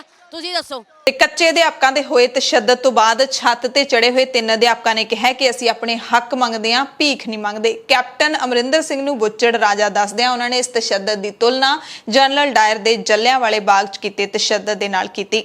ਅੱਜ ਪੰਜਾਬ ਸਰਕਾਰ ਨੇ ਜਿਹੜਾ ਜਨਰਲ ਡਾਇਰ ਵਾਲਾ ਰੂਪ ਦਿਖਾਤਾ, ਉਹਨਾਂ ਨੇ ਜਿਹੜਾ ਜੱਲਿਆਂਵਾਲੇ ਬਾਗ ਦੇ ਵਿੱਚ ਅੰਗਰੇਜ਼ਾਂ ਨੇ ਹਾਲ ਕੀਤਾ ਸੀ, ਉਹੀ ਹਾਲ ਅੱਜ ਕੱਚੇ ਅਧਿਆਪਕਾਂ ਦੇ ਨਾਲ ਕੈਪਟਨ ਅਮਰਿੰਦਰ ਸਿੰਘ ਨੇ ਕੀਤਾਗਾ। ਅਥਰੂ ਗੈਸ ਦੇ ਗੋਲੇ, ਲੱਤਾਂ ਬਾਹਾਂ ਤੋੜਤੀਆਂ ਸਾਡੇ ਅਧਿਆਪਕਾਂ ਸਾਥੀਆਂ ਦੀਆਂ। ਕਿਸੇ ਦੀ ਅੱਖ ਖਰਾਬ ਹੋਈ ਹੈ, ਕਿਸੇ ਦੀ ਬਾਂਹ ਟੁੱਟੀ ਹੈ। ਜਿਹਦਾ ਜ਼ਿੰਮੇਵਾਰ ਪੰਜਾਬ ਸਰਕਾਰ ਹੈਗੀ, ਕੈਪਟਨ ਸਰਕਾਰ ਹੈਗੀ। ਅਸੀਂ ਆਪਣੇ ਹੱਕ ਮੰਗੇ ਸੀ, ਕੋਈ ਭੀਖ ਨਹੀਂ ਮੰਗੀ, ਕੋਈ ਗਲਤ ਚੀਜ਼ ਨਹੀਂ ਮੰਗ ਰਹੇ। ਜੋ ਵਾਅਦਾ ਕਰਕੇ ਗਏ ਸੀ ਉਹ ਵਾਅਦਾ ਪੂਰਾ ਕਰਨਾ ਬਣਦਾ ਹੈ। ਇਹ ਬੁੱਚੜ ਰਾਜੇ ਨੇ ਸਾਡੀਆਂ ਜਿਹੜੀਆਂ ਹੱਸਦੇ ਬਸਦੇ ਘਰ ਉਜਾੜ ਦਿੱਤੇ ਨੇ। ਸਾਡੇ ਸਾਥੀ ਜਿਹੜੇ ਹਸਪਤਾਲਾਂ ਦੇ ਵਿੱਚ ਦਾਖਲ ਨੇ, ਕੋਈ ਜੇਰੇ ਇਲਾਜ ਨਹੀਂ ਕਰ ਰਿਹਾ। ਸਾਰਾ ਜਿਹੜਾ ਖਰਚ ਅਸੀਂ ਆਪਣੇ ਪੱਲੋਂ ਕਰ ਰਹੇ ਹਾਂਗੇ। ਅਸੀਂ ਕਹਿੰਦੇ ਹਾਂਗੇ ਕੈਪਟਨ ਸਰਕਾਰ ਨੂੰ ਕਿ ਸਾਡਾ ਜਿਹੜਾ ਬਣਦਾ ਹੱਕ ਦਿੱਤਾ ਜਾਵੇ। ਜਿਹੜੇ ਸਾਡੇ ਸਾਥੀਆਂ ਦੇ ਸੱਟਾਂ ਫੇਟਾਂ ਲੱਗੀਆਂ ਨੇ ਉਹਨਾਂ ਦਾ ਇਲਾਜ ਸਰਕਾਰੀ ਖਰਚੇ ਉੱਤੇ ਕਰਵਾਇਆ ਜਾਵੇ, ਨਹੀਂ ਅਸੀਂ ਸੰਘਰਸ਼ ਹੋਰ ਤਿੱਖਾ ਕਰਾਂਗੇ। ਅਸੀਂ ਪਿੱਛੇ ਹਟਣ ਵਾਲੇ ਨਹੀਂ, ਅਸੀਂ ਸਿਰ ਤੇ ਕੱਫਣ ਬੰਨ੍ਹ ਕੇ ਆਵਾਂਗੇ ਤੇ ਆਪਣੇ ਹੱਕ ਲੈ ਕੇ ਜਾਵਾਂਗੇ। ਇਸ ਮੌਕੇ ਸ਼੍ਰੋਮਣੀ ਅਕਾਲੀ ਦਲ ਨੇ ਪੁਲਿਸ ਦੀ ਇਸ ਕਾਰਵਾਈ ਦੀ ਨਿਖੇਧੀ ਕੀਤੀ ਹੈ। ਡਾਕਟਰ ਦਲਜੀਤ ਸਿੰਘ ਚੀਮਾ ਨੇ ਕਿਹਾ ਕਿ ਪੰਜਾਬ ਦੇ ਹਰੇਕ ਵਰਗ ਦੀਆਂ ਮੁਸ਼ਕਿਲਾਂ ਸੁਣ ਕੇ ਉਸ ਦਾ ਹੱਲ ਕੱਢਣਾ ਚਾਹੀਦਾ ਹੈ ਕੈਪਟਨ ਸਰਕਾਰ ਨੂੰ, ਪਰ ਕੈਪਟਨ ਸਰਕਾਰ ਆਪਣਾ ਸਮਾਂ ਲੰਘਾ ਰਹੀ ਹੈ ਕਿਉਂਕਿ ਸਿਰਫ 6 ਮਹੀਨੇ ਰਹਿ ਗਏ ਨੇ ਇਸ ਕਾਰਜਕਾਲ ਦੇ ਤੇ ਉਹ ਕੋਈ ਕੰਮ ਨਹੀਂ ਕਰਨਾ ਚਾਹੁੰਦੀ। ਕਿਹਾ ਕਿ ਸਰਕਾਰ ਸੰਘਰਸ਼ ਕਰ ਰਹੇ ਲੋਕਾਂ ਤੇ ਪਾਣੀ ਦੀਆਂ ਬੁਛਾੜਾਂ ਮਾਰ ਰਹੀ ਹੈ। ਅਧਿਆਪਕਾਂ ਤੇ ਜੋ ਲਾਠੀ ਚਾਰਜ ਹੋਇਆ ਸੀ ਉਸ ਦੀ ਨਿਖੇਧੀ ਕਰਦੇ ਹਾਂ। ਹੁਣ ਗੱਲ ਕਰਦੇ ਹਾਂ ਦਿੱਲੀ ਦੇ ਵਿੱਚ ਜੋ ਪੰਜਾਬ ਕਾਂਗਰਸ ਨੂੰ ਲੈ ਕੇ ਸਿਆਸੀ ਘਟਨਾਕ੍ਰਮ ਚੱਲ ਰਿਹਾ ਹੈ। ਪੰਜਾਬ ਦੇ ਮੁੱਖ ਮੰਤਰੀ ਕੈਪਟਨ ਅਮਰਿੰਦਰ ਸਿੰਘ ਨੂੰ ਹਾਈ ਕਮਾਂਡ ਨੇ ਦਿੱਲੀ ਸੱਦਿਆ। ਸੋਨੀਆ ਗਾਂਧੀ ਤੇ ਕੈਪਟਨ ਅਮਰਿੰਦਰ ਸਿੰਘ ਦੀ ਮੀਟਿੰਗ ਹੋਈ, ਪਰ ਉਸ ਤੋਂ ਪਹਿਲਾਂ ਸੋਨੀਆ ਗਾਂਧੀ ਦੀ ਪ੍ਰਿਯੰਕਾ ਗਾਂਧੀ ਵਾਡਰਾ ਦੇ ਨਾਲ ਮੀਟਿੰਗ ਹੋਈ। ਮੀਟਿੰਗ ਤੋਂ ਬਾਅਦ ਕੈਪਟਨ ਅਮਰਿੰਦਰ ਸਿੰਘ ਨੇ ਬਾਹਰ ਆ ਕੇ ਮੀਡੀਆ ਨੂੰ ਜੋ ਕੁਝ ਦੱਸਿਆ ਉਹ 2 ਲਾਈਨਾਂ ਦਾ ਸੀ। ਕੈਪਟਨ ਅਮਰਿੰਦਰ ਸਿੰਘ ਨੇ ਵਾਰ-ਵਾਰ ਕਿਹਾ ਕਿ ਮੈਨੂੰ ਪਾਰਟੀ ਦਾ ਹਰ ਫੈਸਲਾ ਮਨਜ਼ੂਰ ਹੈ, ਜੋ ਵੀ ਸਾਡੀ ਹਾਈ ਕਮਾਂਡ, ਜੋ ਵੀ ਸੋਨੀਆ ਗਾਂਧੀ ਤੈਅ ਕਰਨਗੇ ਮੈਂ ਖਿੜੇ ਮੱਥੇ ਉਸ ਨੂੰ ਪ੍ਰਵਾਨ ਕਰਾਂਗਾ। ਕਹਿੰਦੇ ਸਾਡੀ ਗੱਲਬਾਤ ਸਮਾਜਿਕ ਅਤੇ ਸਿਆਸੀ ਮੁੱਦਿਆਂ ਤੇ ਹੋਈ ਹੈ, ਸਿਆਸੀ ਮੁੱਦੇ ਡਿਸਕਸ ਹੋਏ ਨੇ, ਸੂਬੇ ਦੇ ਹੋਰ ਮੁੱਦੇ ਵੀ ਡਿਸਕਸ ਹੋਏ ਨੇ ਤੇ ਜੋ ਫੈਸਲਾ ਸੋਨੀਆ ਗਾਂਧੀ ਕਰਨਗੇ ਪੰਜਾਬ ਕਾਂਗਰਸ ਦੇ ਕਲੇਸ਼ ਨੂੰ ਲੈ ਕੇ ਉਸ ਤੇ ਮੈਂ ਫੁੱਲ ਚੜਾਵਾਂਗਾ। ਤੇ ਸਿੱਧੂ ਬਾਰੇ ਜਦੋਂ ਸਵਾਲ ਪੁੱਛਿਆ ਗਿਆ ਤਾਂ ਕੈਪਟਨ ਅਮਰਿੰਦਰ ਸਿੰਘ ਨੇ ਕਿਹਾ ਕਿ ਮੈਨੂੰ ਸਿੱਧੂ ਸਾਹਿਬ ਬਾਰੇ ਕੁਝ ਵੀ ਨਹੀਂ ਪਤਾ। ਫਿਰ ਜਦੋਂ ਪੱਤਰਕਾਰਾਂ ਨੇ ਪੁੱਛਿਆ ਤਾਂ ਕੈਪਟਨ ਨੇ ਕਿਹਾ ਕਿ ਜਾ ਕੇ ਸਿੱਧੂ ਨੂੰ ਹੀ ਪੁੱਛ ਲਓ, ਮੈਨੂੰ ਕੁਝ ਨਹੀਂ ਪਤਾ। ਸੋ ਕੈਪਟਨ ਅਮਰਿੰਦਰ ਸਿੰਘ ਨੇ ਜਿਸ ਤਰ੍ਹਾਂ ਦਾ ਬਿਆਨ ਦਿੱਤਾ ਹੈ ਕਿ ਜੋ ਵੀ ਪਾਰਟੀ ਦਾ ਫੈਸਲਾ ਹੋਏਗਾ ਮੈਨੂੰ ਮਨਜ਼ੂਰ ਹੋਏਗਾ, ਯਾਨੀ ਕਿ ਜੇ ਨਵਜੋਤ ਸਿੰਘ ਸਿੱਧੂ ਨੂੰ ਕੋਈ ਅਹੁਦਾ ਪੰਜਾਬ ਦੇ ਵਿੱਚ ਵੱਡਾ ਅਹੁਦਾ ਦਿੱਤਾ ਜਾਂਦਾ ਹੈ, ਯਾਨੀ ਕਿ ਕੈਪਟਨ ਅਮਰਿੰਦਰ ਸਿੰਘ ਨੂੰ ਉਸ ਤੇ ਕੋਈ ਇਤਰਾਜ਼ ਨਹੀਂ ਹੋਵੇਗਾ। ਇਹ ਵੀ ਜਿਹੜੀਆਂ ਖਬਰਾਂ ਮਿਲ ਰਹੀਆਂ ਸੀ ਕਿ ਕੈਪਟਨ ਅਮਰਿੰਦਰ ਸਿੰਘ ਨੇ ਇੱਥੋਂ ਤੱਕ ਕਿਹਾ ਕਿ ਜੇ ਕੈਪਟਨ ਅਮਰਿੰਦਰ ਸਿੰਘ ਨੂੰ ਵੀ ਅਹੁਦਾ ਛੱਡਣ ਦੇ ਲਈ ਕਿਹਾ ਜਾਏਗਾ ਤਾਂ ਉਸ ਨੂੰ ਵੀ ਮੰਨਣਗੇ। ਸੋ ਦੋਵੇਂ ਹਾਲਾਤਾਂ ਦੇ ਵਿੱਚ ਕੈਪਟਨ ਅਮਰਿੰਦਰ ਸਿੰਘ ਨੇ ਆਪਣੀ ਮਨਜ਼ੂਰੀ ਹੈ ਜਿਹੜੀ ਉਹ ਠੋਕ ਕੇ ਦਰਸਾਈ ਹੈ, ਜਿਸ ਤੋਂ ਪਤਾ ਲੱਗਦਾ ਹੈ ਕਿ ਕੈਪਟਨ ਅਮਰਿੰਦਰ ਸਿੰਘ ਹੁਣ ਸਿੱਧੂ ਨੂੰ ਕੋਈ ਵੀ ਅਹੁਦਾ ਦਿੱਤੇ ਜਾਣ ਤੇ ਰਾਜ਼ੀ ਹੋ ਗਏ ਨੇ। ਪੰਜਾਬ ਦੇ ਵਿੱਚ ਹਫ਼ਤਾ ਬੀਤ ਜਾਣ ਦੇ ਬਾਵਜੂਦ ਵੀ ਬਿਜਲੀ ਦਾ ਸੰਕਟ ਹੱਲ ਹੁੰਦਾ ਨਜ਼ਰ ਨਹੀਂ ਆ ਰਿਹਾ, ਬਲਕਿ ਪੰਜਾਬ ਦੀ ਇੰਡਸਟਰੀ ਨੂੰ ਦੂਸਰੀ ਵਾਰੀ ਝਟਕਾ ਦੇ ਦਿੱਤਾ ਗਿਆ। Punjab state power corporation limited ਨੇ ਇੱਕ ਵਾਰ ਫਿਰ ਉਦਯੋਗਾਂ ਨੂੰ 7 ਤੋਂ ਲੈ ਕੇ 10 ਜੁਲਾਈ ਤੱਕ ਵੀਕਐਂਡ ਆਫ ਰੱਖਣ ਲਈ ਕਿਹਾ ਗਿਆ। ਬੁੱਧਵਾਰ ਸਵੇਰੇ 8 ਵਜੇ ਤੋਂ ਸ਼ਨੀਵਾਰ ਸਵੇਰੇ 8 ਵਜੇ ਤੱਕ ਇਹ ਨਵੇਂ ਹੁਕਮ ਲਾਗੂ ਰਹਿਣਗੇ। ਕਾਰਪੋਰੇਸ਼ਨ ਦੇ ਵੱਲੋਂ ਸਨਅਤਕਾਰਾਂ ਨੂੰ ਇਹ ਸੂਚਨਾ ਦੇ ਦਿੱਤੀ ਗਈ ਹੈ, ਯਾਨੀ ਕਿ ਇੰਡਸਟਰੀਜ਼ ਨੇ ਜਿਹੜੀਆਂ ਉਹ ਹੁਣ ਵੀਕਐਂਡ ਤੇ ਫਿਰ ਬੰਦ ਰਹਿਣਗੀਆਂ। ਤੇ ਬਿਜਲੀ ਸੰਕਟ ਦੇ ਇਸ ਮੁੱਦੇ ਦੇ ਦਰਮਿਆਨ ਸਾਬਕਾ ਪੰਜਾਬ ਦੇ ਮੰਤਰੀ ਤੇ ਕਾਂਗਰਸ ਵਿਧਾਇਕ ਨਵਜੋਤ ਸਿੱਧੂ ਨੇ ਕੈਪਟਨ ਅਮਰਿੰਦਰ ਸਿੰਘ ਅਤੇ ਕਾਂਗਰਸ ਪ੍ਰਧਾਨ ਸੋਨੀਆ ਗਾਂਧੀ ਦੀ ਮੀਟਿੰਗ ਤੋਂ ਪਹਿਲਾਂ ਰੋਜ਼ਾਨਾ ਦੀ ਤਰ੍ਹਾਂ ਕਈ ਟਵੀਟ ਦਾਗੇ। ਪਹਿਲੇ ਟਵੀਟ ਦੇ ਵਿੱਚ ਇੱਕ ਵੱਖਰੀ ਗੱਲ ਨਵਜੋਤ ਸਿੰਘ ਸਿੱਧੂ ਨੇ ਕੀਤੀ। ਸਿੱਧੂ ਨੇ ਕਿਹਾ ਕਿ ਪੰਜਾਬ ਦੇ ਮੰਤਰੀ ਸ਼ੋਪੀਸ ਨੇ, ਅਜਿਹਾ ਬਿਆਨ ਕਦੇ ਵੀ ਸਿੱਧੂ ਨੇ ਪਹਿਲਾਂ ਨਹੀਂ ਦਿੱਤਾ। ਨਾਲ ਹੀ ਵਿਭਾਗਾਂ ਦੇ ਉੱਤੇ ਸਰਕਾਰੀ ਅਫਸਰਾਂ ਦਾ ਕਬਜ਼ਾ ਹੋਣ ਦੀ ਗੱਲ ਵੀ ਕਹੀ ਹੈ। ਦੂਜੇ ਜਿਹੜੇ 7 ਟਵੀਟ ਕੀਤੇ ਨੇ, ਕੁੱਲ 8 ਟਵੀਟ ਕੀਤੇ ਨੇ। 7 ਟਵੀਟਾਂ ਦੇ ਵਿੱਚ ਪਹਿਲਾਂ ਵਾਲੀ ਗੱਲ ਦੁਹਰਾਉਂਦਿਆਂ ਬਾਦਲ ਸਰਕਾਰ ਵੇਲੇ ਕੀਤੇ ਬਿਜਲੀ ਸਮਝੌਤੇ ਰੱਦ ਕਰਨ ਦੀ ਮੰਗ ਕੀਤੀ ਹੈ। ਬਾਦਲਾਂ ਮੌਕੇ ਹੋਏ ਬਿਜਲੀ ਸਮਝੌਤਿਆਂ ਬਾਰੇ ਵਾਈਟ ਪੇਪਰ ਜਾਰੀ ਕਰਨ ਤੇ ਸਿੱਧੂ ਨੇ ਜ਼ੋਰ ਦਿੱਤਾ ਹੈ। ਸਿੱਧੂ ਨੇ ਕਿਹਾ ਕਿ ਮੁਫਤ ਬਿਜਲੀ ਦੇਣ ਦੇ ਖੋਖਲੇ ਵਾਅਦੇ ਉਦੋਂ ਤੱਕ ਬੇਅਰਥ ਨੇ ਜਦੋਂ ਤੱਕ ਪੰਜਾਬ ਵਿਧਾਨ ਸਭਾ ਰਾਹੀਂ ਨਵਾਂ ਕਾਨੂੰਨ ਬਣਾ ਕੇ ਬਿਜਲੀ ਖਰੀਦ ਸਮਝੌਤੇ ਰੱਦ ਨਹੀਂ ਕਰ ਦਿੱਤੇ ਜਾਂਦੇ। ਜਦੋਂ ਤੱਕ ਬਿਜਲੀ ਖਰੀਦ ਸਮਝੌਤਿਆਂ ਦੀਆਂ ਨੁਕਸਾਨਦਾਰ ਧਾਰਾਵਾਂ ਨੇ ਪੰਜਾਬ ਦੇ ਹੱਥ ਬੰਨੇ ਹੋਏ ਨੇ, ਉਦੋਂ ਤੱਕ 300 ਯੂਨਿਟ ਮੁਫਤ ਬਿਜਲੀ ਦੇਣ ਦੀ ਗੱਲ ਸਿਰਫ ਖਿਆਲੀ ਪੁਲਾਓ ਹੈ। ਸਿੱਧੂ ਨੇ ਕਿਹਾ ਕਿ ਬਿਜਲੀ ਖਰੀਦ ਸਮਝੌਤਿਆਂ ਅਧੀਨ ਪੰਜਾਬ 100% ਉਤਪਾਦਨ ਲਈ 22ਵੇਂ ਚਾਰਜ ਦੇਣ ਦੇ ਲਈ ਮਜਬੂਰ ਹੈ, ਜਦਕਿ ਬਾਕੀ ਜਿਹੜੇ ਸੂਬੇ ਨੇ 80% ਤੋਂ ਵੱਧ ਉੱਤੇ 22ਵੇਂ ਚਾਰਜ ਦੀ ਕੋਈ ਅਦਾਇਗੀ ਨਹੀਂ ਕਰਦੇ, ਯਾਨੀ ਕਿ ਫਿਕਸਡ ਚਾਰਜ ਨੇ ਜਿਹੜੇ ਉਹ ਸਿਰਫ ਪੰਜਾਬ ਦੇ ਬਿਜਲੀ ਸਮਝੌਤਿਆਂ ਦੇ ਵਿੱਚ ਹੀ ਲਾਗੂ ਕੀਤੇ ਹੋਏ ਨੇ। ਬਿਜਲੀ ਖਰੀਦ ਸਮਝੌਤਿਆਂ ਦੇ ਅਧੀਨ ਪ੍ਰਾਈਵੇਟ ਬਿਜਲੀ ਪਲਾਂਟਾਂ ਨੂੰ ਜੇ ਇਹ 22ਵੇਂ ਚਾਰਜ ਅਦਾ ਨਾ ਕੀਤੇ ਜਾਣ ਤਾਂ ਇਹਦੇ ਨਾਲ ਪੰਜਾਬ ਦੇ ਵਿੱਚ ਬਿਜਲੀ ਦਾ ਭਾਅ ਹੈ ਜਿਹੜਾ ਸਿੱਧਾ 1 ਰੁਪਏ 20 ਪੈਸੇ ਪ੍ਰਤੀ ਯੂਨਿਟ ਘੱਟ ਹੋ ਜਾਊਗਾ। ਸਿੱਧੂ ਨੇ ਕਿਹਾ ਕਿ ਬਿਜਲੀ ਖਰੀਦ ਸਮਝੌਤੇ ਪੰਜਾਬ ਦੇ ਵਿੱਚ ਬਿਜਲੀ ਦੀ ਮੰਗ ਦੇ ਗਲਤ ਹਿਸਾਬ ਤੇ ਆਧਾਰਿਤ ਨੇ। ਬਿਜਲੀ ਦੀ ਵੱਧ ਤੋਂ ਵੱਧ ਮੰਗ ਹੈ ਜਿਹੜੀ ਪੰਜਾਬ 'ਚੋਂ 13,000 ਤੋਂ 14,000 ਮੈਗਾਵਾਟ ਸਿਰਫ 4 ਮਹੀਨੇ ਰਹਿੰਦੀ ਹੈ। ਬਾਕੀ ਸਮੇਂ 5,000 ਤੋਂ 6,000 ਮੈਗਾਵਾਟ ਤੱਕ ਬਿਜਲੀ ਦੀ ਮੰਗ ਪੰਜਾਬ 'ਚ ਘਟ ਜਾਂਦੀ ਹੈ। ਪਰ ਜਿਹੜੇ ਬਿਜਲੀ ਖਰੀਦ ਸਮਝੌਤੇ ਨੇ ਉਹਨਾਂ ਵਿੱਚ ਇਹੋ ਜਿਹੀਆਂ ਮਦਾਂ ਬਣਾਈਆਂ ਗਈਆਂ ਨੇ ਕਿ ਮੰਗ ਜਦੋਂ ਘਟ ਵੀ ਜਾਂਦੀ ਹੈ ਤਾਂ 22ਵਾਂ ਚਾਰਜ ਹੈ ਜਿਹੜਾ ਉਹ 13,000 ਤੋਂ 14,000 ਮੈਗਾਵਾਟ ਦੇ ਮੁਤਾਬਿਕ ਹੀ ਸਰਕਾਰ ਨੂੰ ਅਦਾ ਕਰਨਾ ਪੈਂਦਾ ਹੈ। ਸਿੱਧੂ ਨੇ ਕਿਹਾ ਕਿ ਵੱਡੀ ਚਿੰਤਾ ਦੀ ਗੱਲ ਇਹ ਹੈ ਕਿ ਬਿਜਲੀ ਦੀ ਵੱਧ ਤੋਂ ਵੱਧ ਮੰਗ ਵਾਲੇ ਸਮੇਂ ਦੌਰਾਨ ਪ੍ਰਾਈਵੇਟ ਬਿਜਲੀ ਪਲਾਂਟਾਂ ਦੇ ਵੱਲੋਂ ਲਾਜ਼ਮੀ ਬਿਜਲੀ ਪੂਰਤੀ ਦੇ ਲਈ ਕੋਈ ਵੀ ਮੱਦ ਹੈ ਜਿਹੜੀ ਉਹ ਬਿਜਲੀ ਸਮਝੌਤਿਆਂ 'ਚ ਲਿਖੀ ਹੀ ਨਹੀਂ ਗਈ। ਇਸੇ ਕਰਕੇ ਝੋਨੇ ਦੀ ਬਿਜਾਈ ਮੌਕੇ ਇੱਕ ਥਰਮਲ ਪਲਾਂਟ ਨੇ ਆਪਣੇ 2 ਬਿਜਲੀ ਯੂਨਿਟ ਮੁਰੰਮਤ ਕੀਤੇ ਬਿਨਾਂ ਹੀ ਬੰਦ ਕਰ ਦਿੱਤੇ, ਜਿਹਦੇ ਕਰਕੇ ਪੰਜਾਬ ਨੂੰ ਵਾਧੂ ਬਿਜਲੀ ਖਰੀਦਣ ਦੇ ਲਈ ਮਜਬੂਰ ਹੋਣਾ ਪੈ ਰਿਹਾ ਹੈ। ਯਾਨੀ ਕਿ ਬਿਜਲੀ ਖਰੀਦ ਸਮਝੌਤਿਆਂ ਦੇ ਵਿੱਚ ਜਿਹੜੀਆਂ ਮਦਾਂ ਨਹੀਂ ਪਾਈਆਂ ਗਈਆਂ ਜਾਂ ਫਿਰ ਜਿਹੜੀਆਂ ਪਾਈਆਂ ਸੀ ਉਹਨਾਂ ਨੂੰ ਰੱਦ ਕਰ ਦਿੱਤਾ ਗਿਆ ਹੈ। ਇਸ ਦੇ ਪਿੱਛੇ ਕੀ ਮਨਸ਼ਾ ਹੈ, ਕਿਸ ਦੀ ਮਨਸ਼ਾ ਹੈ, ਕੌਣ ਵਿੱਚੋਂ ਪੈਸੇ ਖਾ ਰਿਹਾ ਹੈ, ਕੌਣ ਕੀ ਕਰ ਰਿਹਾ ਹੈ, ਇਸ ਨੂੰ ਜਾਂ ਤਾਂ ਸਰਕਾਰਾਂ ਸਮਝਦੀਆਂ ਨੇ ਜਿਨ੍ਹਾਂ ਨੇ ਬਿਜਲੀ ਸਮਝੌਤੇ ਕੀਤੇ ਨੇ, ਜਾਂ ਉਹ ਕੰਪਨੀਆਂ ਜਿਨ੍ਹਾਂ ਦੇ ਨਾਲ ਬਿਜਲੀ ਸਮਝੌਤੇ ਹੋਏ ਨੇ। ਸਿੱਧੂ ਨੇ ਵੱਡਾ ਇਲਜ਼ਾਮ ਲਾਇਆ ਹੈ ਕਿ ਪੰਜਾਬ ਦੇ ਵਿੱਚ ਬਿਜਲੀ ਖਰੀਦ ਸਮਝੌਤੇ ਕਰਕੇ ਬਾਦਲਾਂ ਨੇ ਭ੍ਰਿਸ਼ਟਾਚਾਰ ਕੀਤਾ ਹੈ ਤੇ ਬਾਦਲਾਂ ਨੂੰ ਜਿਹੜਾ ਹਰਾਮ ਦਾ ਪੈਸਾ ਦੇਣ ਦੇ ਲਈ ਹੀ ਇਹ ਬਿਜਲੀ ਖਰੀਦ ਸਮਝੌਤੇ ਕੀਤੇ ਗਏ ਨੇ ਤੇ ਬਾਦਲਾਂ ਦੇ ਭ੍ਰਿਸ਼ਟਾਚਾਰ ਦਾ ਖਮਿਆਜ਼ਾ ਅੱਜ ਪੂਰਾ ਪੰਜਾਬ ਭੁਗਤ ਰਿਹਾ ਹੈ। ਸਿੱਧੂ ਨੇ ਮੰਗ ਕੀਤੀ ਹੈ ਕਿ ਵਾਈਟ ਪੇਪਰ ਹੈ ਜਿਹੜਾ ਉਹ ਜਾਰੀ ਕਰਨਾ ਚਾਹੀਦਾ ਹੈ, ਵਿਧਾਨ ਸਭਾ ਦਾ ਵਿਸ਼ੇਸ਼ ਸੈਸ਼ਨ ਬੁਲਾਉਣਾ ਚਾਹੀਦਾ ਹੈ ਤੇ ਇਹਨਾਂ ਖਰੀਦ ਸਮਝੌਤਿਆਂ ਤੇ ਜਦੋਂ ਵਾਈਟ ਪੇਪਰ ਜਾਰੀ ਕਰਾਂਗੇ ਫਿਰ ਹੀ ਅਸੀਂ ਪੰਜਾਬ ਨੂੰ ਇਨਸਾਫ ਦਵਾ ਸਕਦੇ ਹਾਂ। ਦੂਸਰੇ ਪਾਸੇ ਸ਼੍ਰੋਮਣੀ ਅਕਾਲੀ ਦਲ ਦੇ ਪ੍ਰਧਾਨ ਸੁਖਬੀਰ ਸਿੰਘ ਬਾਦਲ ਨੇ ਇੱਕ ਟਵੀਟ ਕਰਕੇ ਸਿੱਧੂ ਨੂੰ ਮੋੜਵਾਂ ਜਵਾਬ ਦਿੱਤਾ ਹੈ। ਕਿਹਾ ਕਿ ਕੈਪਟਨ ਅਮਰਿੰਦਰ ਸਿੰਘ ਕਿਸਾਨਾਂ ਅਤੇ ਸਨਅਤਕਾਰਾਂ ਨੂੰ ਬਿਜਲੀ ਦੇਣ ਜਾਂ ਫਿਰ ਕੁਰਸੀ ਤੋਂ ਲਾਂਭੇ ਹੋ ਜਾਣ। ਉਹਨਾਂ ਨੇ ਬਿਜਲੀ ਦੀ ਮੰਗ ਪੂਰੀ ਕਰਨ ਦਾ ਵਾਸਤਾ ਪਾਉਂਦਿਆਂ ਕਿਹਾ ਕਿ ਹਨੇਰੇ ਵਿੱਚ ਪੰਜਾਬ ਡੁੱਬ ਰਿਹਾ ਹੈ। ਦਾਅਵਾ ਕੀਤਾ ਸੁਖਬੀਰ ਨੇ ਕਿ ਕਾਂਗਰਸ ਦੇ 4.5 ਸਾਲਾਂ ਦੇ ਰਾਜ ਦੌਰਾਨ ਬਿਜਲੀ ਦੀ 4000 ਮੈਗਾਵਾਟ ਮੰਗ ਵਧੀ ਹੈ, ਜਦਕਿ ਉਤਪਾਦਨ ਪਹਿਲਾਂ ਨਾਲੋਂ ਵੀ 880 ਮੈਗਾਵਾਟ ਘਟਿਆ ਹੈ। ਸੋ ਸੁਖਬੀਰ ਬਾਦਲ ਨੇ ਜਿਹੜੇ ਅੰਕੜੇ ਦਿੱਤੇ ਨੇ ਸੱਚਮੁੱਚ ਹੈਰਾਨ ਕਰਨ ਵਾਲੇ ਨੇ। ਇਹਨਾਂ ਦੀ ਅੰਕੜਿਆਂ ਦੀ ਜਿਹੜੀ ਪੁਖਤਾ ਜਾਣਕਾਰੀ ਜ਼ਰੂਰ ਇਕੱਠੀ ਕਰਨੀ ਚਾਹੀਦੀ ਹੈ ਕਿ ਬਿਜਲੀ ਦੀ ਜਿਹੜੀ ਮੰਗ ਹੈ 4000 ਮੈਗਾਵਾਟ ਵੱਧ ਗਈ ਹੈ ਤੇ ਉਤਪਾਦਨ 880 ਮੈਗਾਵਾਟ ਘਟ ਗਿਆ। ਚਿੰਤਾ ਵਾਲੀ ਗੱਲ ਬਹੁਤ ਹੈ। ਇਸੇ ਦਰਮਿਆਨ ਨਵਜੋਤ ਸਿੰਘ ਸਿੱਧੂ ਨੂੰ ਕਾਂਗਰਸ ਪਾਰਟੀ ਦੇ ਹੀ ਲੀਡਰ ਅਸ਼ਵਨੀ ਸੇਖੜੀ ਨੇ ਜਵਾਬ ਦਿੱਤਾ ਹੈ ਤੇ ਇੱਕ ਤਿੱਖਾ ਸਵਾਲ ਵੀ ਦਾਗਿਆ ਹੈ।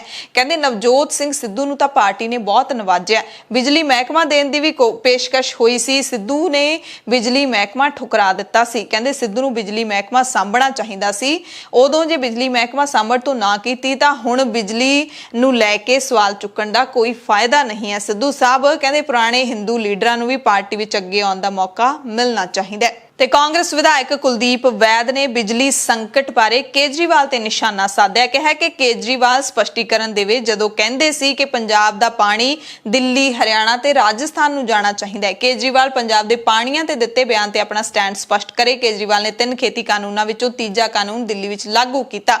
ਬਿਜਲੀ ਸਮਝੌਤੇ ਸ਼੍ਰੋਮਣੀ ਅਕਾਲੀ ਦਲ ਦੀ ਸਰਕਾਰ ਨੇ ਕੀਤੇ ਨੇ। ਜੋ ਥਰਮਲ ਪਲਾਂਟ ਬੰਦ ਹੋਏ ਨੇ ਉਹਨਾਂ ਨੂੰ ਕਿਸੇ ਨੇ ਜਾ ਕੇ ਖੁਦ ਬੰਦ ਨਹੀਂ ਕੀਤਾ, ਉਹਨਾਂ ਨੂੰ ਤਕਨੀਕੀ ਖਰਾਬੀ ਕਾਰਨ ਬੰਦ ਕੀਤਾ ਗਿਆ। ਕੈਪਟਨ ਨੇ ਆਪਣੀ ਸਾਰੀ ਟੀਮ ਹੈ ਜਿਹੜੀ ਉਹ ਬਿਜਲੀ ਸੰਕਟ ਨੂੰ ਖਤਮ ਕਰਨ ਤੇ ਲਾਈ ਹੋਈ ਹੈ। ਤੇ ਇਸ ਦਾ ਜਵਾਬ ਦਿੱਤਾ ਆਮ ਆਦਮੀ ਪਾਰਟੀ ਦੇ ਵਿਧਾਇਕ ਕੁਲਤਾਰ ਸਿੰਘ ਸੰਧਵਾ ਨੇ। ਕਿਹਾ ਕਿ ਅਸੀਂ ਸਾਰਾ ਕੁਝ ਕਰਕੇ ਦੱਸਾਂਗੇ, ਕੈਪਟਨ ਵਾਂਗ ਚਾਂਦੀ ਦੀ ਕਹੀ ਨਹੀਂ ਦਿੰਦੇ। ਅਸੀਂ ਤਲਵੰਡੀ ਸਾਬੋ ਦਾ ਥਰਮਲ ਪਲਾਂਟ 8 ਮਹੀਨਿਆਂ ਤੋਂ ਬੰਦ ਹੈ, ਇਹਦੇ ਵਿੱਚ ਕੋਈ ਤਕਨੀਕੀ ਖਰਾਬੀ ਨਹੀਂ ਆਈ। ਜੇ ਤੁਸੀਂ ਇਸ ਸਮੱਸਿਆ ਨੂੰ ਹੱਲ ਨਹੀਂ ਕਰ ਸਕਦੇ ਤਾਂ ਸਰਕਾਰ ਚਲਾਉਣ ਦੇ ਕਾਬਿਲ ਹੀ ਨਹੀਂ ਹੈਗੇ। ਤੁਸੀਂ ਬੱਚਿਆਂ ਕੋਲੋਂ ਕੰਮ ਕਰਵਾਉਂਦੇ ਹੋ। ਇਹਨਾਂ ਨੇ ਪੰਜਾਬ ਨੂੰ ਲੁੱਟਣ ਦਾ ਕੰਮ ਸ਼ੁਰੂ ਕੀਤਾ ਹੋਇਆ ਹੈ। ਕੇਜਰੀਵਾਲ ਦੀ ਪੰਜਾਬ 'ਚ ਸਰਕਾਰ ਬਣ ਤੇ ਅਸੀਂ ਪਾਣੀਆਂ ਤੇ ਆਪਣਾ ਸਟੈਂਡ ਸਪਸ਼ਟ ਕਰਾਂਗੇ। ਯਾਨੀ ਕਿ ਕੇਜਰੀਵਾਲ ਨੇ ਤਾਂ ਜਵਾਬ ਨਹੀਂ ਦਿੱਤਾ, ਨਾ ਹੀ ਉਹ ਦੇਣਗੇ, ਪਰ ਆਮ ਆਦਮੀ ਪਾਰਟੀ ਦੇ ਵਿਧਾਇਕ ਨੇ ਜ਼ਰੂਰ ਜਵਾਬ ਦੇ ਦਿੱਤਾ ਹੈ। ਸ਼੍ਰੋਮਣੀ ਅਕਾਲੀ ਦਲ ਦੇ ਬੁਲਾਰੇ ਡਾਕਟਰ ਦਲਜੀਤ ਸਿੰਘ ਚੀਮਾ ਨੇ ਬਿਜਲੀ ਸੰਕਟ ਤੇ ਕੈਪਟਨ ਸਰਕਾਰ ਨੂੰ ਸਲਾਹ ਦਿੱਤੀ ਹੈ। ਕਿਹਾ ਕਿ ਅਕਾਲੀ ਦਲ ਦੇ ਰਾਜ ਵੇਲੇ ਜੋ ਪਾਵਰ ਪਰਚੇਜ਼ ਐਗਰੀਮੈਂਟ ਦੇ ਸਮਝੌਤੇ ਹੋਏ ਸੀ ਉਹ ਡਾਕਟਰ ਮਨਮੋਹਨ ਸਿੰਘ ਵੱਲੋਂ ਕੌਮੀ ਪੱਧਰ ਤੇ ਪ੍ਰਾਈਵੇਟ ਥਰਮਲ ਪਾਵਰ ਪਲਾਂਟ ਬਣਾਉਣ ਵਾਸਤੇ ਜੋ ਪਾਲਿਸੀ ਬਣਾਈ ਗਈ ਸੀ ਉਸ ਦੇ ਤਹਿਤ ਕੀਤੇ ਗਏ ਸੀ ਤੇ ਉਸੇ ਪਾਲਿਸੀ ਦੇ ਵਿੱਚ ਇਹ ਤੈਅ ਕੀਤਾ ਗਿਆ ਸੀ ਕਿ ਇਸ ਦੇ ਮਾਪਦੰਡ ਕੀ ਹੋਣਗੇ। ਉਹ ਮਾਪਦੰਡ ਅਸੀਂ ਨਹੀਂ ਬਣਾਏ ਸੀ। ਜੇ ਸਰਕਾਰ ਇਹ ਸਮਝੌਤੇ ਬਦਲਣਾ ਚਾਹੁੰਦੀ ਹੈ ਕੈਪਟਨ ਦੀ ਤਾਂ ਸਰਕਾਰ ਨੂੰ ਪਹਿਲਾਂ ਪਾਲਿਸੀ ਰਿਵਿਊ ਕਰਨੀ ਚਾਹੀਦੀ ਹੈ। ਬਿਜਲੀ ਦੇ ਮੁੱਦੇ ਤੇ ਕਾਂਗਰਸ ਦੇ ਸਾਂਸਦ ਪ੍ਰਤਾਪ ਸਿੰਘ ਬਾਜਵਾ ਨੇ ਵੀ ਆਪਣੀ ਹੀ ਸਰਕਾਰ ਯਾਨੀ ਕਿ ਕੈਪਟਨ ਸਰਕਾਰ ਤੇ ਨਿਸ਼ਾਨਾ ਕੱਸਿਆ ਕਿ ਹੈ ਕਿ ਅਚਾਨਕ ਬਿਜਲੀ ਦੀ ਮੰਗ ਵਧਣਾ ਸਿਰਫ ਇੱਕ ਬਹਾਨਾ ਹੈ। ਹਰ ਸਾਲ ਝੋਨੇ ਦੀ ਲਵਾਈ ਵੇਲੇ ਬਿਜਲੀ ਦੀ ਮੰਗ ਵੱਧਦੀ ਹੈ ਤੇ ਮੌਜੂਦਾ ਹਾਲਾਤ ਸਿਰਫ ਤੇ ਸਿਰਫ ਮਾੜੇ ਪ੍ਰਬੰਧਾਂ ਦਾ ਨਤੀਜਾ ਹੈ। ਸਰਕਾਰ ਇੱਕ ਰਿਲੈਕਸ ਮਾਹੌਲ 'ਚ ਬੈਠੀ ਹੋਈ ਹੈ ਕਿ ਐਂ ਕੰਮ ਚੱਲ ਜਾਊਗਾ। ਉਹਨਾਂ ਕਿਹਾ ਕਿ ਮੁੱਖ ਮੰਤਰੀ ਕੈਪਟਨ ਅਮਰਿੰਦਰ ਸਿੰਘ ਇਹ ਦੱਸਣ ਕਿ ਇਸ ਸਾਲ ਮੌਨਸੂਨ ਤੋਂ ਪਹਿਲਾਂ ਹੋਣ ਵਾਲੀ ਮੀਟਿੰਗ ਹੋਈ ਹੈ ਜਾਂ ਫਿਰ ਨਹੀਂ। ਇਸੇ ਦਰਮਿਆਨ PSPCL ਦੇ CMD ਵੇਨੂ ਪ੍ਰਸਾਦ ਨੇ ਦੱਸਿਆ ਕਿ ਕੈਪਟਨ ਸਰਕਾਰ ਨੇ ਬਿਜਲੀ ਖਰੀਦਣ ਦੇ ਲਈ PSPCL ਨੂੰ 309 ਕਰੋੜ ਰੁਪਏ ਜਾਰੀ ਕੀਤੇ ਨੇ ਤਾਂ ਜੋ ਜਿਹੜੀ ਮੰਗ ਹੈ ਉਹਦੀ ਪੂਰਤੀ ਕਰਨ ਦੇ ਲਈ ਖੁੱਲੀ ਮੰਡੀ ਦੇ ਵਿੱਚੋਂ ਅਸੀਂ ਬਿਜਲੀ ਖਰੀਦ ਸਕੀਏ।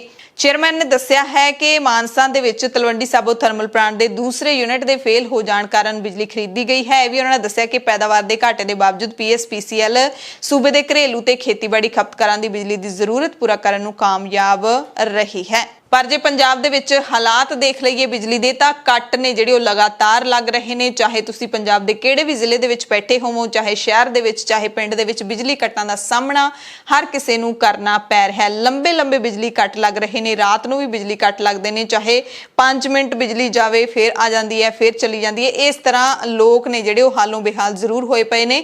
ਮੌਸਮ ਹਾਲੇ ਮੀਂਹ ਨਹੀਂ ਵਰਾ ਰਿਹਾ, ਗਰਮੀ ਬਹੁਤ ਤੇਜ਼ ਪੈ ਰਹੀ ਹੈ, ਲੋਕ ਮੁੜਕੋ ਮੁੜਕੀ ਹੋ ਰਹੇ ਨੇ। ਪਰ PSPCL ਕਹਿ ਰਹੇ ਨੇ ਕਿ ਅਸੀਂ ਘਰਾਂ ਦੇ ਵਿੱਚ ਅਤੇ ਖੇਤਾਂ ਦੇ ਵਿੱਚ ਬਿਜਲੀ ਦੀ ਸਹੀ ਪੂਰਤੀ ਕਰਨ ਦੇ ਵਿੱਚ ਕਾਮਯਾਬ ਹੋਏ ਹਾਂ। ਖਬਰ ਕੋਟਕਪੂਰਾ ਗੋਲੀकांड ਦੇ ਨਾਲ ਜੁੜੀ ਹੋਈ ਹੈ। ਪੰਜਾਬ ਦਾ ਸਾਬਕਾ IG Paramraj Singh ਉਮਰਾ Nangal narco test ਕਰਵਾਉਣ ਦੇ ਲਈ ਰਾਜ਼ੀ ਹੋ ਗਿਆ। ਉਮਰਾ ਨੰਗਲ ਨੇ ਫਰੀਦਕੋਟ ਅਦਾਲਤ ਵਿੱਚ ਨਾਰਕੋ ਟੈਸਟ ਕਰਵਾਉਣ ਦੇ ਲਈ ਸਹਿਮਤੀ ਜਤਾਈ ਹੈ। ਪੰਜਾਬ ਦਾ ਸਾਬਕਾ ਡੀਜੀਪੀ ਸੁਮੇਧ ਸੈਣੀ ਤੇ ਚਰਨਜੀਤ ਸ਼ਰਮਾ ਦੋਵਾਂ ਨੇ ਨਾਰਕੋ ਟੈਸਟ ਕਰਵਾਉਣ ਤੋਂ ਇਨਕਾਰ ਕਰ ਦਿੱਤਾ ਹੈ। ਨਵੀਂ ਸਿੱਟ ਨੇ ਨਾਰਕੋ ਟੈਸਟ ਦੇ ਲਈ ਅਦਾਲਤ ਵਿੱਚ ਅਰਜ਼ੀ ਪਾਈ ਸੀ ਕਿਉਂਕਿ ਇਹਨਾਂ ਸਾਰੇ ਅਧਿਕਾਰੀਆਂ ਤੋਂ ਦੋ ਵਾਰੀ ਪੁੱਛ ਪੜਤਾਲ ਹੋ ਚੁੱਕੀ ਹੈ ਤੇ ਸਿੱਟ ਜਿਹੜੀ ਹੈਗੀ ਹੈ, ਜਿਹੜੀ ਜਾਂਚ ਟੀਮ ਹੈਗੀ ਹੈ, उसने अदालत विच अर्जी दित्ती सी कि सानू लगदा है कि ये अधिकारी ने जिहड़े कुछ ना कुछ लुको रहे ने ते नारको टैसट है वो जिहड़ा एक टैसट हुंदा है झूठ ते सच दी परख करन वाला टैसट हुंदा है। पर सैनी ने ते शर्मा ने टैसट करवाउण तो ना कर दित्ती है।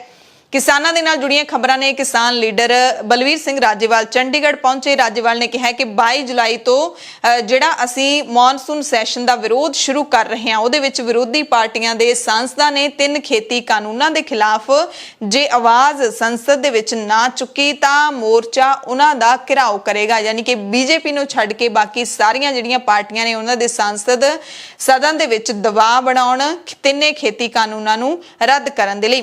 राजेवाल ने कहा कि किसानां दे वल्लों सैशन दौरान संसद तक रोस मार्च कड्ढे जाणगे। जथियां दे विच शामिल 200 किसानां नूं आईडी कार्ड रोजाना दित्ते जाया करनगे। राजेवाल ने इसकी जानकारी दित्ती है क्योंकि 22 जुलाई तो किसान ने जिहड़े ਉਹ ਰੋਸ ਮੁਜ਼ਾਹਰਾ ਸ਼ੁਰੂ ਕਰਨਗੇ, ਸੰਸਦ ਦੇ ਬਾਹਰ ਇਕੱਠੇ ਹੋਣੇ ਸ਼ੁਰੂ ਹੋਣਗੇ ਤੇ ਹਰ ਰੋਜ਼ ਸਿੰਘੂ ਬਾਰਡਰ ਤੋਂ ਸੰਸਦ ਵੱਲ 200 ਕਿਸਾਨਾਂ ਦਾ ਜਥਾ ਜਾਏਗਾ ਤੇ ਹਰ ਕਿਸਾਨ ਨੂੰ ਆਈਡੀ ਕਾਰਡ ਦਿੱਤਾ ਜਾਏਗਾ।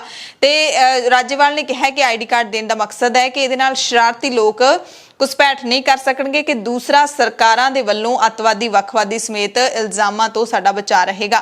राजेवाल ने संयुक्त किसान मोर्चे दे वल्लों महंगाई खिलाफ उलीके प्रोग्राम बारे जिहड़ी जानकारी दित्ती उहदे विच कहा कि 8 जुलाई नूं यानी कि वीरवार नूं सड़कां उत्ते 10 ਤੋਂ 12 ਵਜੇ तक वाहन खड़े करके 8 मिनटां दे लई हॉर्न वजाए जाणगे तां जो लोकां दी आवाज़ सरकार दे ਕੰਨਾਂ तक पहुंचाई जावे।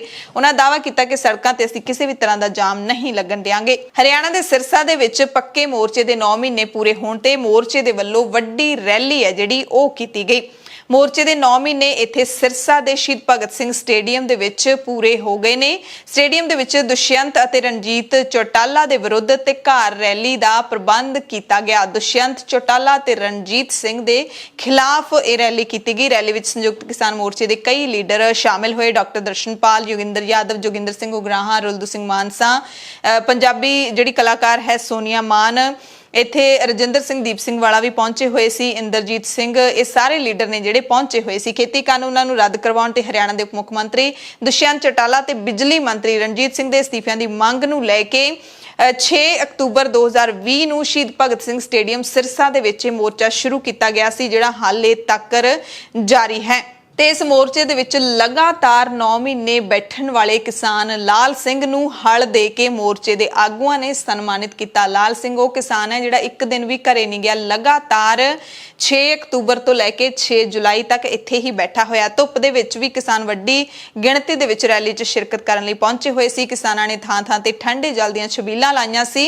ਬਾਹਰੋਂ ਆਉਣ ਵਾਲੇ ਕਿਸਾਨਾਂ ਲਈ ਲੰਗਰ ਦਾ ਪ੍ਰਬੰਧ ਵੀ ਕੀਤਾ ਗਿਆ ਸੀ। किसान लीडरां ने इत्थे पहुंचे सारे किसानां नूं ते देशवासियां नूं अपील कीती है कि 8 जुलाई दे संघर्ष दे विच जरूर शामिल होया जावे, रोस मुजाहरे दे विच जरूर शामिल होण, पर सड़कां जाम नहीं करनियां।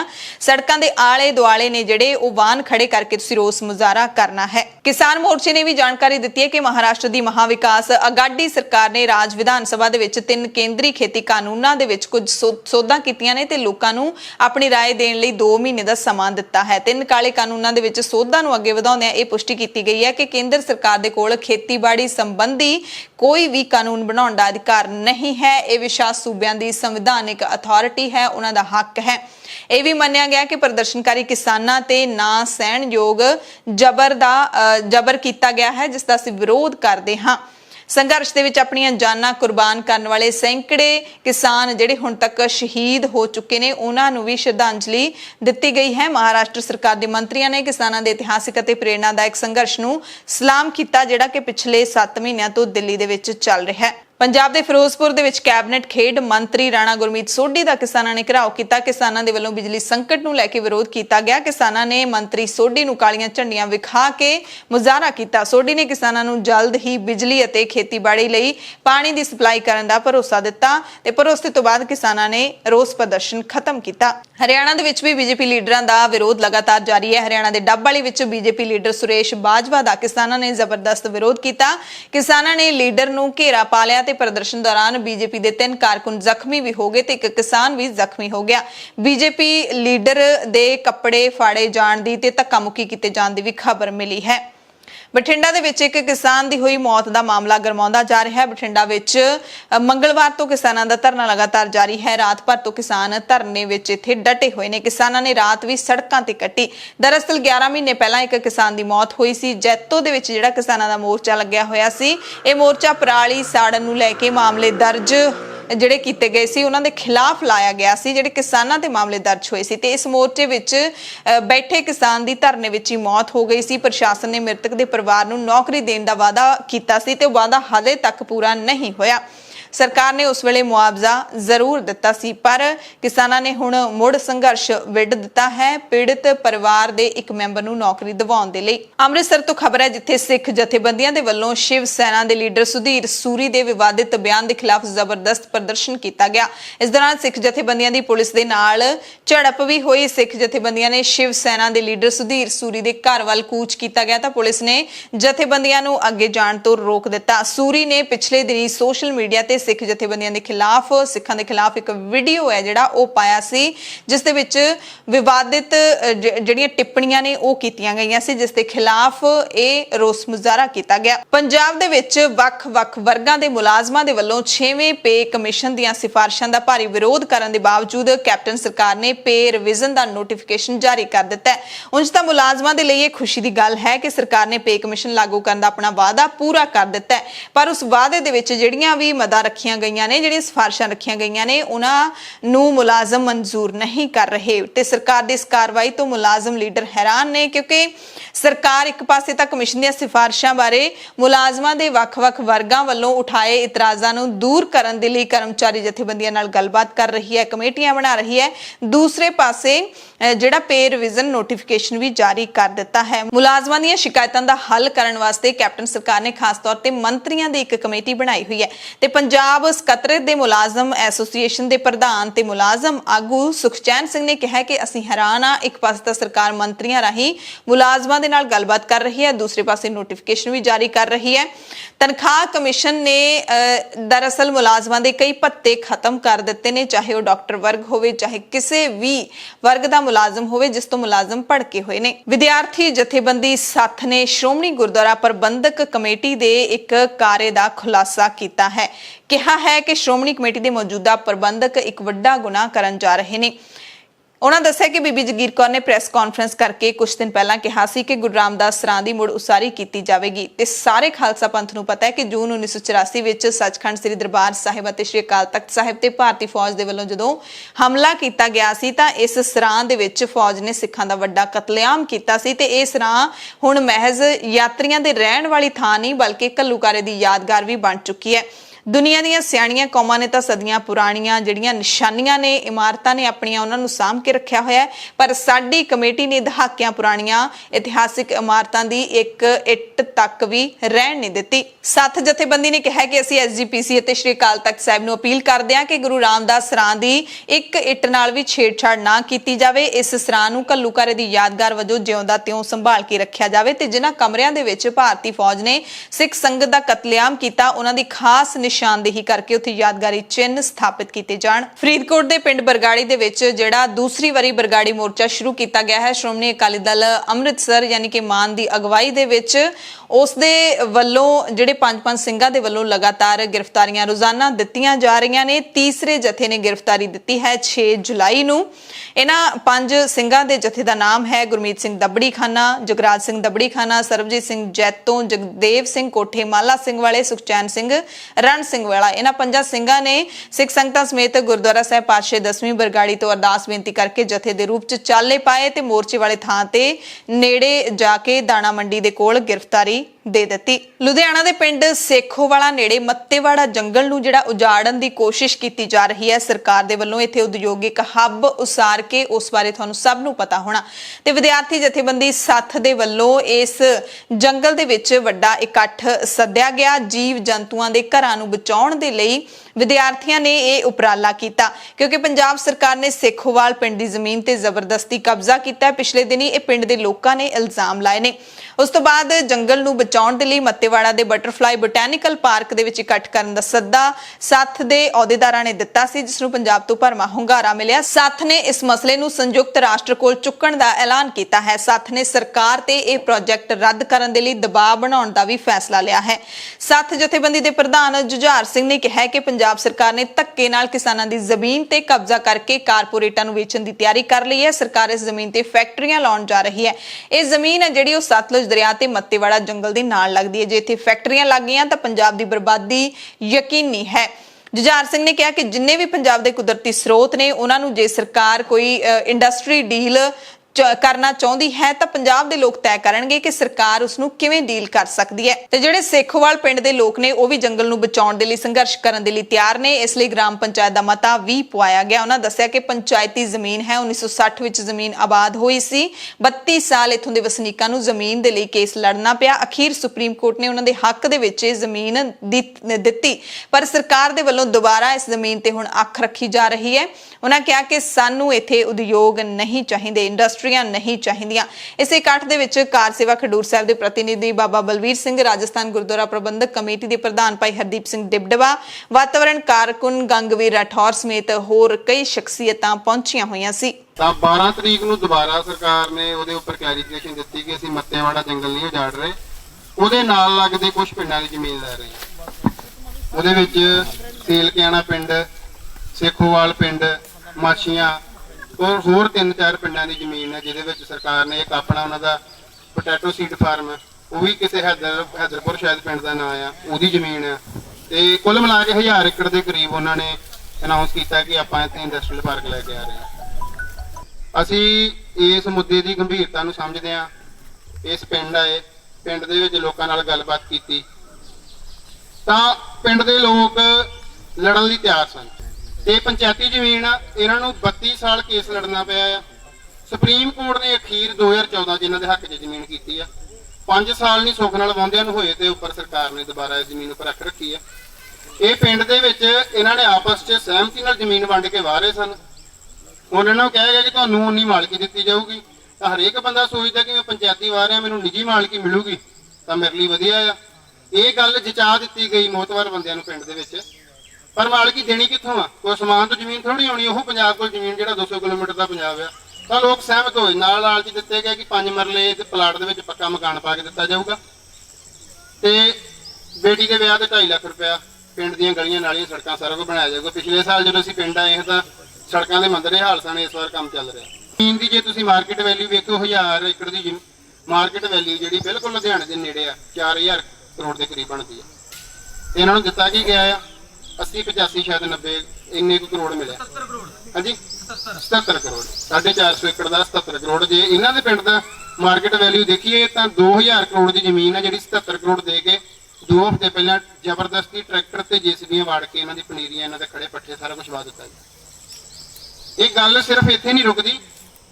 ਇਹ ਸੇਖੋਵਾਲ ਪਿੰਡ ਤੋਂ ਅੱਗੇ ਗੱਲ ਪੰਜਾਬ ਦੀਆਂ ਸਾਰੀਆਂ ਪੰਚਾਇਤੀ ਜ਼ਮੀਨਾਂ ਦੇ ਉੱਪਰ ਕਬਜ਼ਾ ਕਰਨ ਦਾ ਰਾਹ ਖੁੱਲਣ ਦੀ ਹੈ। ਪੰਜਾਬ ਅੰਦਰ ਖਾੜਕੂਵਾਦ ਦੌਰਾਨ ਚਰਚਿਤ ਰਹੇ ਪੰਜਾਬ ਪੁਲਿਸ ਦੇ ਸਾਬਕਾ ਮੁਖੀ ਜੇਲਾਂ ਅਤੇ ਪਦਮ ਸ਼੍ਰੀ ਇਜ਼ਹਾਰ ਆਲਮ ਦੀ ਦਿਲ ਦਾ ਦੌਰਾ ਪੈਣ ਕਾਰਨ ਮੌਤ ਹੋ ਗਈ ਹੈ। ਦੌਰਾ ਪੈਣ ਤੋਂ ਬਾਅਦ ਉਹਨਾਂ ਨੂੰ ਮੋਹਾਲੀ ਦੇ ਫੋਰਟਿਸ ਹਸਪਤਾਲ ਦਾਖਲ ਕਰਵਾਇਆ ਗਿਆ ਸੀ, ਜਿੱਥੇ ਡਾਕਟਰਾਂ ਨੇ ਮ੍ਰਿਤ ਐਲਾਨ ਦਿੱਤਾ। 72 ਸਾਲਾਂ ਦੀ ਉਮਰ ਸੀ। ਬੁੱਧਵਾਰ ਨੂੰ ਇਜ਼ਹਾਰ ਆਲਮ ਦਾ ਜਨਾਜ਼ਾ ਸਰਹੰਦ ਲਿਜਾਇਆ ਜਾਊਗਾ। ਸਰਹੰਦ ਸਥਿਤ ਰੋਜ਼ਾ ਸ਼ਰੀਫ ਵਿਖੇ ਸਪੁਰਦੇ ਖਾਕ ਉਹਨਾਂ ਦੀ ਦੇਹ ਕੀਤੀ ਜਾਵੇਗੀ। ਪੁਲਿਸ ਮੁਖੀ ਦੇ ਅਹੁਦੇ ਤੋਂ ਰਿਟਾਇਰ ਹੋਣ ਤੋਂ ਬਾਅਦ ਵਕਫ ਬੋਰਡ ਦੇ ਚੇਅਰਮੈਨ ਬਣੇ। ਅਕਾਲੀ ਦਲ ਦੇ ਟਿਕਟ ਉੱਤੇ ਉਹਨਾਂ ਨੇ ਮਲੇਰਕੋਟਲਾ ਤੋਂ ਐਮਐਲਏ ਦੀ ਚੋਣ ਲੜਨੀ ਚਾਹੀ, ਪਰ ਵਿਰੋਧ ਕਾਰਨ ਕਾਰਨ ਸੀਟ ਬਦਲ ਕੇ ਇਜ਼ਹਾਰ ਆਲਮ ਦੀ ਪਤਨੀ ਨਿਸਾਰਾ ਫਰਜ਼ਾਨਾ ਖਤੂਨ ਨੂੰ ਦੇ ਦਿੱਤੀ ਗਈ ਸੀ ਤੇ ਉੱਥੋਂ ਉਹ ਵਿਧਾਇਕਾ ਚੁਣੀ ਗਈ ਸੀ। ਅਕਾਲੀ ਸਰਕਾਰ ਦੇ ਵਿੱਚ ਮੁੱਖ ਸੰਸਦੀ ਸਕੱਤਰ ਵੀ ਰਹੀ। ਕੇਂਦਰ ਸਰਕਾਰ ਨੇ ਉਹਨਾਂ ਨੂੰ 1987 ਦੇ ਵਿੱਚ ਪਦਮ ਸ੍ਰੀ ਪੁਰਸਕਾਰ ਦਿੱਤਾ ਸੀ ਇਜ਼ਹਾਰ ਆਲਮ ਨੂੰ। ਇਜ਼ਹਾਰ ਆਲਮ ਬਿਹਾਰ ਦੇ ਰਹਿਣ ਵਾਲੇ ਸੀ। ਮੁੱਢਲੀ ਸਿੱਖਿਆ ਮਦਰਸੇ ਤੋਂ ਹਾਸਲ ਕੀਤੀ, ਬਾਅਦ ਵਿੱਚ IPS ਕਰਕੇ ਪੰਜਾਬ ਕੇਡਰ ਵਿੱਚ ਸੇਵਾਵਾਂ ਨਿਭਾਈਆਂ। ਅਮਾਰਤ ਸ਼ਰੀਆ ਪੰਜਾਬ ਦੇ ਬਾਨੀ ਚੇਅਰਮੈਨ ਵੀ ਰਹੇ। ਇਜ਼ਹਾਰ ਆਲਮ ਦਾ ਬਤੌਰ ਪੁਲਿਸ ਮੁਖੀ ਤੇ ਇਸ ਤੋਂ ਪਹਿਲਾਂ ਡਾਇਰੈਕਟਰ ਵਿਜੀਲੈਂਸ ਵਜੋਂ ਕਾਰਜਕਾਲ ਵਿਵਾਦਾਂ ਦੇ ਵਿੱਚ ਰਿਹਾ। ਅਮਰੀਕਾ ਦੀ ਅੰਬੈਸੀ ਨੇ ਉਸਦੇ ਪੁਲਿਸ ਮੁਖੀ ਹੁੰਦਿਆਂ ਅੱਤਵਾਦ ਦੇ ਟਾਕਰੇ ਲਈ ਆਲਮ ਸੈਨਾ ਖੜੀ ਕਰਨ ਦੀ ਸੂਹ ਦਿੱਤੀ ਸੀ ਤੇ ਇਜ਼ਹਾਰ ਆਲਮ ਦੀ ਆਲਮ ਸੈਨਾ ਦੇ ਵਿੱਚ ਸ਼ਾਮਿਲ 150 ਦੇ ਕਰੀਬ ਮੁਲਾਜ਼ਮਾਂ ਉੱਤੇ 1994 ਦੇ ਵਿੱਚ ਖਾੜਕੂਆਂ ਦੇ ਉੱਤੇ ਜੁਰਮ ਢਾਉਣ ਦੇ ਦੋਸ਼ ਲੱਗੇ ਸੀ। ਮੁੱਖ ਮੰਤਰੀ ਕੈਪਟਨ ਅਮਰਿੰਦਰ ਸਿੰਘ ਨੇ ਸਾਬਕਾ DGP ਇਜ਼ਹਾਰ ਆਲਮ ਦੇ ਮੌਤ ਤੇ ਦੁੱਖ ਦਾ ਪ੍ਰਗਟਾਵਾ ਕੀਤਾ। ਦੁਖੀ ਪਰਿਵਾਰ ਦੇ ਮੈਂਬਰਾਂ ਤੇ ਸਾਕ ਸੰਬੰਧੀਆਂ ਨਾਲ ਦਿਲੀ ਹਮਦਰਦੀ ਜ਼ਾਹਿਰ ਕਰਦੇ ਹੋਏ ਮੁੱਖ ਮੰਤਰੀ ਨੇ ਅਕਾਲ ਪੁਰਖ ਅੱਗੇ ਵਿਛੜੀ ਰੂਹ ਨੂੰ ਆਪਣੇ ਚਰਨਾਂ ਵਿੱਚ ਸਦੀਵੀ ਨਿਵਾਸ ਦੇਣ ਤੇ ਪਰਿਵਾਰ ਨੂੰ ਭਾਣਾ ਮੰਨਣ ਦਾ ਬਲ ਬਖਸ਼ਣ ਦੀ ਅਰਦਾਸ ਕੀਤੀ। ਪੰਜਾਬ ਸਰਕਾਰ ਨੇ 3 IAS ਅਫਸਰਾਂ ਦੇ ਤਬਾਦਲੇ ਤੁਰੰਤ ਪ੍ਰਭਾਵ ਨਾਲ ਕਰ ਦਿੱਤੇ ਨੇ। ਅਨੁਰਾਗ ਵਰਮਾ ਨੂੰ ਪ੍ਰਿੰਸੀਪਲ ਸਕੱਤਰ ਲਾਇਆ ਗਿਆ। ਤਕਨੀਕੀ ਸਿੱਖਿਆ ਦਾ ਮਹਿਕਮਾ ਵੀ ਉਹਨਾਂ ਕੋਲ ਰਹੇਗਾ। ਅਲੋਕ ਸ਼ੇਖਰ ਨੂੰ ਵਧੀਕ ਪ੍ਰਿੰਸੀਪਲ ਸਕੱਤਰ ਮੈਡੀਕਲ ਸਿੱਖਿਆ ਲਾਇਆ ਗਿਆ। ਤਰਿੰਦਰ ਕੁਮਾਰ ਤਿਵਾੜੀ ਨੂੰ ਮੌਜੂਦਾ ਜ਼ਿੰਮੇਵਾਰੀ ਦੇ ਨਾਲ ਜੇਲ੍ਹ ਵਿਭਾਗ ਦਿੱਤਾ ਗਿਆ ਹੈ। ਦਿੱਲੀ ਹਾਈ ਕੋਰਟ ਨੇ ਮੰਗਲਵਾਰ ਨੂੰ ਟਵਿੱਟਰ ਨੂੰ ਹੁਕਮ ਦਿੱਤਾ ਕਿ ਉਹ 8 ਜੁਲਾਈ ਤੱਕ ਸੂਚਨਾ ਦੇਵੇ ਕਿ ਨਵੇਂ IT ਨਿਯਮਾਂ ਦੇ ਤਹਿਤ ਸਥਾਨਕ ਸ਼ਿਕਾਇਤ ਨਿਵਾਰਣ ਅਧਿਕਾਰੀ ਭਾਰਤ ਦੇ ਵਿੱਚ ਕਦੋਂ ਨਿਯੁਕਤ ਕਰੇਗਾ। ਟਵਿੱਟਰ ਨੇ ਹਾਈ ਕੋਰਟ ਨੂੰ ਦੱਸਿਆ ਸੀ ਕਿ ਉਹਨਾਂ ਨੇ ਸਥਾਨਕ ਸ਼ਿਕਾਇਤ ਨਿਵਾਰਣ ਅਧਿਕਾਰੀ ਦੀ ਨਿਯੁਕਤੀ ਦੀ ਪ੍ਰਕਿਰਿਆ ਸ਼ੁਰੂ ਕੀਤੀ ਹੋਈ ਹੈ, ਪਰ ਹਾਲੇ ਤੱਕ ਨਿਯੁਕਤੀ ਨਹੀਂ ਹੋਈ ਹੈ। ਇਸ ਕਰਕੇ ਦਿੱਲੀ ਅਦਾਲਤ ਨੇ ਹਾਈ ਕੋਰਟ ਨੇ ਟਵਿੱਟਰ ਤੋਂ ਇਹ ਸਵਾਲ ਪੁੱਛਿਆ ਹੈ। ਹਾਲਾਂਕਿ ਜਸਟਿਸ ਰੇਖਾ ਪੱਲੀ ਨੇ ਨਾਰਾਜ਼ਗੀ ਜ਼ਾਹਿਰ ਕਰਦਿਆਂ ਵੀ ਕਿਹਾ ਕਿ ਅਦਾਲਤ ਨੂੰ ਇਹ ਨਹੀਂ ਦੱਸਿਆ ਗਿਆ ਸੀ ਕਿ ਸਥਾਨਕ ਸ਼ਿਕਾਇਤ ਨਿਵਾਰਣ ਅਧਿਕਾਰੀ ਦੀ ਪਹਿਲਾਂ ਦੀ ਨਿਯੁਕਤੀ ਸਿਰਫ ਅੰਤਰਿਮ ਆਧਾਰ ਤੇ ਕੀਤੀ ਗਈ ਸੀ, ਜਿਸ ਵੱਲੋਂ ਪਹਿਲਾਂ ਹੀ ਅਸਤੀਫਾ ਦੇ ਦਿੱਤਾ ਗਿਆ। ਭਾਰਤ ਦੀਆਂ ਖਬਰਾਂ ਦੇ ਵਿੱਚ ਅਸੀਂ ਤੁਹਾਨੂੰ ਦੱਸਾਂਗੇ ਕਿ ਜੰਮੂ ਕਸ਼ਮੀਰ ਦੇ ਵਿੱਚ ਜਿਹੜਾ 4 ਮੈਂਬਰੀ ਕਮਿਸ਼ਨ ਜਾ ਰਿਹਾ ਹੈ, ਹੱਦਬੰਦੀ ਕਮਿਸ਼ਨ, ਉਸ ਨੂੰ ਲੈ ਕੇ ਕੀ ਅਪਡੇਟ ਹੈ ਤੇ ਸ਼੍ਰੋਮਣੀ ਅਕਾਲੀ ਦਲ ਨੇ ਜੰਮੂ ਕਸ਼ਮੀਰ ਹੱਦਬੰਦੀ ਕਮਿਸ਼ਨ ਦੇ ਚੇਅਰਮੈਨ ਜਸਟਿਸ ਰੰਜਨ ਪ੍ਰਕਾਸ਼ ਦੇਸਾਈ ਨੂੰ ਇੱਕ ਮੰਗ ਪੱਤਰ ਸੌਂਪ ਕੇ ਕੇਂਦਰ ਸ਼ਾਸਿਤ ਪ੍ਰਦੇਸ਼ ਦੀ ਵਿਧਾਨ ਸਭਾ ਦੇ ਵਿੱਚ 5 ਸੀਟਾਂ ਸਿੱਖ ਭਾਈਚਾਰੇ ਦੇ ਲਈ ਰਾਖਵੀਆਂ ਰੱਖਣ ਦੇ ਲਈ ਕਿਹਾ ਹੈ। ਸਾਬਕਾ ਮੰਤਰੀ ਪ੍ਰੇਮ ਸਿੰਘ ਚੰਦੂਮਾਜਰਾ ਨੇ ਸ਼੍ਰੋਮਣੀ ਅਕਾਲੀ ਦਲ ਦੇ ਪਾਸੋਂ ਚੇਅਰਮੈਨ ਦੇ ਨਾਲ ਮੁਲਾਕਾਤ ਕੀਤੀ। ਅਕਾਲੀ ਦਲ ਨੇ ਕਮਿਸ਼ਨ ਨੂੰ ਅਪੀਲ ਕੀਤੀ ਹੈ ਕਿ ਜੰਮੂ ਦੇ ਵਿੱਚ ਸਿੱਖ ਭਾਈਚਾਰੇ ਲਈ 3 ਤੇ ਸ਼੍ਰੀਨਗਰ ਦੇ ਵਿੱਚ 2 ਸੀਟਾਂ ਰਾਖਵੀਆਂ ਰੱਖੀਆਂ ਜਾਣ। ਮੰਗ ਪੱਤਰ ਦੇ ਵਿੱਚ ਸਿੱਖਾਂ ਦੀਆਂ ਕੁਰਬਾਨੀਆਂ ਦਾ ਜ਼ਿਕਰ ਕਰਦਿਆਂ ਦੱਸਿਆ ਗਿਆ ਕਿ 1947 ਦੇ ਵਿੱਚ ਜਦੋਂ ਪਾਕਿਸਤਾਨ ਦੀ ਹਮਾਇਤ ਪ੍ਰਾਪਤ ਘੁਸਪੈਠੀਏ ਕਸ਼ਮੀਰ ਦੇ ਵਿੱਚ ਆਵੜੇ ਸੀ ਤਾਂ 35,000 ਤੋਂ ਵੱਧ ਸਿੱਖ ਮਾਰੇ ਗਏ ਸੀ।